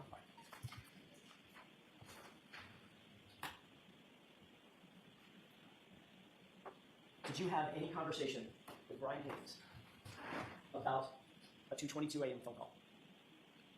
That next morning, while everything was going on, I mentioned to Brian that I may have butt dialed you last night. Sorry about that. Did the two of you agree that you were going to both say those calls were butt dials in order to cover up those calls? Objection. You can answer that. We did not say that. But let's be clear, since then and now, you've gotten rid of your phone, correct? I upgraded my phone, yes. And since then and now, Brian Higgins has gotten rid of his phone, and you're aware of that as well. Yes. By the way, you indicated that you were awakened in the morning by Jen McCabe about 6:30, correct? Yes. And when you woke up, you said you grabbed your phone. So Gemma came apparently snuck in the house or was told to go in the house by one of the officers. We don't know which is which, but I believe that she snuck in and woke them up. I honestly believe that there was a different plan, and Brian and Nicole went along with their own idea of what that morning should have looked like. I think there was an original plan with all of them involved, all of them, were told, like, here's what you're going to do. And then when Jen brought Karen back, like, they didn't even plan for that, for Karen to, like, wake up and be freaking out about where John was. And then she called, she didn't even have the number for these people. She had to get it from the niece. She called Jen McCabe's cell phone, and she called Carrie Roberts to come and help her look for John and to see if they knew where he was. So that all that happening, and everyone's got like a job to do, or at least, a part that they're supposed to contribute, part of their story, whatever that story is, their narrative of how the night unfolded. But I honestly think, because we have the phone call with Jen McCabe trying to call Nicole Albert inside the house, and twice, and those were very short calls, and we think that Jen McCabe was saying something like, are you going to come out and help? I think originally they were supposed to come out. I think originally Jen McCabe was supposed to, like, get them there or something, and originally, like, they were supposed to help with the process of, the scene, the crime scene. However, they chose to stay inside. I think they chose a different path for themselves, because somebody said, and I'm totally speculating here, but that's what I think. Somebody said in Attorney Melanie Little's chat that that Jen McCabe and Nicole Albert are estranged right now, like they're not talking. So I wonder if there was some kind of something where Nicole and Brian decided to do their own plan. And that is what I really think, that they decided to stay in the house until everybody left, because that's what they did. And Jen McCabe called them twice. She snuck in there to go talk to them. And we know that that was at 6:30 when she snuck in to go talk to them. It was even earlier when she called them on the phone and they answered, and Nicole answered. So we know that she was up. And they didn't come out till about 8 o'clock. They didn't come out of the house until an hour and a half after they were supposedly woken up by Jen, even though they were awake by the time the 911 call was being made, which was around 6, what was it, 6:04, 6:05, something like that. So it's just not adding up. These people are so suspicious, and it's all coming out on the stand, and I'm living for it. I mean, this is like one of the greatest trials to watch. It's probably the worst experience ever for Karen. So I hate that she's going through this, but I love that it is exposing all of the lies. phone to make a call. So I'm pretty confident. Karen's feeling pretty confident at this point too. So, but it should have never got here. She should have never had to be dragged to court and face charges for this, because what happened obviously was not Karen, in my opinion. Call. Is that right? No. Isn't it true that you grabbed your phone and called, made a call at 7:20 in the morning? Yes, but that's not when I was awoken by my sister-in-law. Sorry, that was my question. After you were awake and you're up, you Right. started making calls. Right. My question is, what was the first call you made at 7:20? Can I look at this? If that refreshes your recollection with the court's permission. Yes. Where's this class? At 7:20, I called This. Brian Higgins. Like, Mr. Albert, you have 6 siblings and That angle. 5 kids, right? Yes. You have in-laws, cousins, huge family, correct? Yes. But on the morning you find out that John O'Keefe is laying dead or dying on your lawn, the first call you made at 7:20 was to Brian Higgins. Is that right? Yes. The same person you had a call with, or at least the logs indicate you had a call with at 2:22 in the morning, correct? Yes. During that 7:20 a.m. call, did you two discuss the 2:22 a.m. calls? No. I thought you just said that you told him, oh, I think I may have butt dialed. Yeah, that was later in the morning when he came to the house. Not on that 7:20 a.m. call. No. What did you talk about on that 7:20 a.m. call? I informed him of what was going on at my house. We were out the night before, and I thought it was important for him to know what had happened. back Mr. up, Albert, back I up, have back a up. couple. This is just the way that this. So they're only acquaintances. They're not really friends.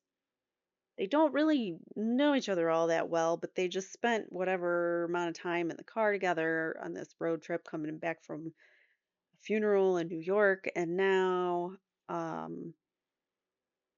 you call him, you butt dial him apparently at 2:22 in the morning. He calls you back, you speak for 22 seconds. Both of those calls were answered. So, anyways, and then, or maybe the 1 second call was him going to voicemail. I don't know, with Brian, and I missed it. But anyways, they connected. Both they obviously talked for at least 22 seconds that night, and it's baffling that he's still talking like, oh, we're just friends, we're just acquaintances. But now, 7:20 in the morning, he calls him again. He calls this acquaintance again in the morning, and this is just like so odd the way he phrases this. What did you talk about on that 7:20 a.m. call? I informed him of what was going on at my house. We were out the night before, and I thought it was important for him to know what had happened. We were out the night before, and I thought it was important for him to know what happened. Why? Why does he need to know? I thought you guys weren't even friends, acquaintances, whatever. Even though you do sparring and holds in the bar. I don't buy that they're not friends, and everybody else has said that they are friends. So when they've asked other people to qualify this relationship, Brian Higgins and Brian Albert, everybody else has said that they're friends. So he's still trying to distance himself from him. Mr. Albert, I have a couple more questions about the phones, or the phone usage that morning and in the day, throughout the day. You called Brian Higgins at 7:20 a.m. for 1 minute and 56 seconds, correct? Yes. Brian Higgins called you at 7:30 for 5 minutes and 47 seconds. Yes. You called Brian Higgins at 7:57 a.m. spoke for 12 minutes and 33 seconds. Yes. You then called your brother, Kevin Albert, at 9:40 a.m. and spoke for 1 minute and 5 seconds. Yes. Chief Berkowitz called you at 9:50 a.m. and left a voicemail. Is that right? He didn't leave me a voicemail, but I think he called me. You called Chief Berkowitz back at 9:54, 4 minutes later, and spoke for 4 minutes and 40 seconds, right? Yes. You called Jim McCabe at 11:30 a.m. Is that right? Berkowitz. That's such a chief name, don't you think? Berkowitz. Chief Berkowitz. Yes. Jim McCabe called you back at 12:20 p.m. You spoke for 7 minutes and 52 seconds. Yes. You called Kevin Albert again at 2:01 in the afternoon and spoke for 8 minutes. Yes. You called Kevin Albert at 6:45. I'm sorry. You called Brian Higgins at 3:24 p.m. and spoke for 6 minutes and 5 seconds. Is that right? And if it refreshes your recollection, there's a second page, second log. You'll turn your attention to the 3:24 p.m. time frame. A lot of Trying to phone find it. calls going on Take your time. in this day. Back and forth conversations happening. What time are you referring to? 3:24 p.m. I see it. Yes. And there's a second call. You call Brian Higgins at 6:12 p.m. and speak for 1 minute and 7 seconds, right? Yes. And then the third one on that page, you called Brian Higgins at 6:35 p.m. spoke for 10 minutes and 12 seconds, correct? Yes. Turning back to your call logs, you called Kevin Albert at 6:45 on the next on that same day. Spoke for about 16 minutes. Yes. Then on the next day, January 30th, you called Chief Berkowitz and spoke for 1 minute and 6 seconds. Yes. And the following day, you spoke with Jen McCabe, who called you at 8:04 p.m., correct? Yes. And finally, Chief Berkowitz called you at 1:48 p.m. on February 1st, right? Yes. 3 days later, you spoke again to Brian Higgins at 8:48 a.m. Is that right? Yes. The subject of these calls, Mr. Albert, were all about the fact that John O'Keefe was found dying on your yard, on your lawn, on January 29th, 2022. Isn't that right? I don't know the subject of all these calls, no. You had to have been talking about that event. Of course, it was a horrible situation that was going on. Everybody was distraught, and there were a lot of phone calls. This call log doesn't encompass all the phone calls. No, it doesn't. There are a lot of phone calls being made to a lot of people because of this horrible situation. And the point is, Mr. Albert, Because of this horrible situation. See how he distanced himself from it? It's a horrible situation that's happening to me, but he doesn't want to talk about like John or, the awful thing that happened to John, not just, the horrible incident. He just throws it out there like some generic thing that just happened. The horrible incident that we don't want to talk about. I don't like that phrase, the way he said it there. those many calls that you just described, especially as they pertain to Brian Higgins, Jim McCabe, Kenny Berkowitz, your brother Kevin Albert, were those many calls an effort to get stories straight at the time? No, absolutely not. Were those many calls an effort? I'm going to interrupt you, Juror. We're going to send the jury out.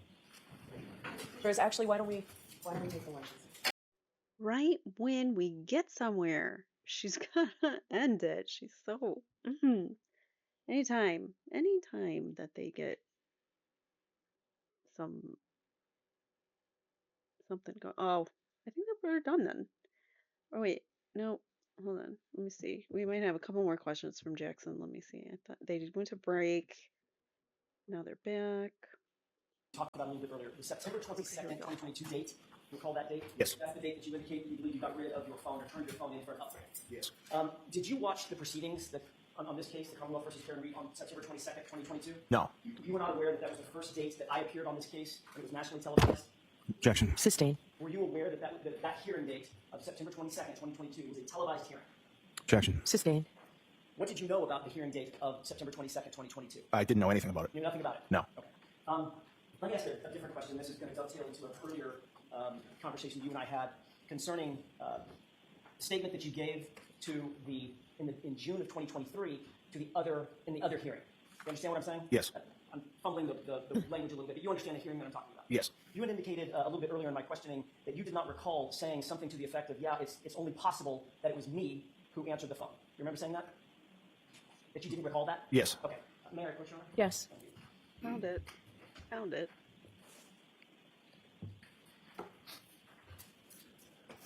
Mr. Albert, there's a highlighted portion of that transcript. If you just take a look at that when you finish reviewing it, just look up at me and let me know. The colloquy that you had with someone questioning you about this issue in June of 2023. Yes. And in fact, you testified as follows. Question, can you just but, then you? Objection, Your Honor, as far as the reading. As far as what? Reading from the transcript, he's asked him if his memories are fresh. All right, so go ahead and ask him a question. Don't read from the transcript. Did you in fact say in answer to the question, if it's not your wife and it's not your dog, who else is it possible on earth to answer this phone? Answer, yeah, it's only possible that it's me. Did you say that? Yes. Just before the break, I was asking you Mic about drop. those, as you indicated, many phone calls that you traded between and among your family members and friends, including Brian Higgins. Do you recall that? Yes. Were those many calls an effort to get your stories straight about how you were going to, what statements you were going to give to law enforcement and how you were going to testify if this case ever went to trial? No, absolutely not. Were those calls, those many calls, an effort to coordinate narratives between you and your friends and your family? No. Were those many calls in any way discussing the fact of creating a story of mysterious butt dials? Objection. Sustained. Everyone hold your arm? Yes.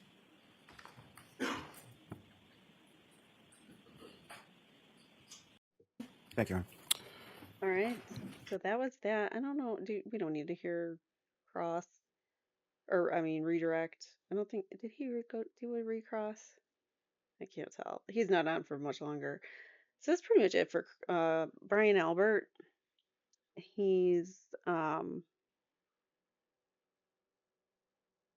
I don't know, what do you guys think? I don't think he came off so great. I think he came off pretty inconsistent pretty fidgety, pretty nervous to answer questions, and reluctant to answer questions. And the jury feels that. I mean, we all have an intuition, and that intuition tells us, our instincts tell us, if someone's body language is off, even though like you might not be a body language expert or know anything about body language, but something's off about that one person. That's how the whole jury's going to feel about a lot of these witnesses, but Brian Albert in particular, because he just came off inconsistent, incongruent. It was kind of painful to watch, but not really. It was kind of fun. I mean, painful for anyone who would be rooting for the Alberts. It would be painful to watch, but I am not. So it was fun for me to watch Alan, Mr. Jackson, rip through him with some facts and some evidence thrown his way. So that is the end of Brian Albert's testimony. I will probably do a few more just kind of like this, where we'll go through like one individual's testimony or something, or maybe I'll combine, have like a key witness day and like do different key witnesses. But um, like you guys, I'm watching the trial and I'm just floored every single day. I'm like, what WTF? What is actually happening here? Because I can't believe this is in a court of law that we're seeing all this taking place, but it's happening. So with that, I am going to let you guys go. Please don't forget to like, subscribe, make sure the notification bell is on. I do frequent updates on the Canton Cover-Up and Karen Reed versus the Commonwealth versus Karen Reed and Turtle Boy and any other kinds of corruption and cover-up. I'm really interested in those stories and I like to dive into those. So let me know what you think. Are you convinced that there's a cover-up yet? Let me know in the comments below and I will see you next time. Take care, guys. Bye now. If you've been impacted by a true crime and would like your story told in your own words, or if you or someone you know has been wrongfully convicted or accused of a crime, please write to crimeincourtchannel@gmail.com and tell us your real true crime encounters. Thanks for watching.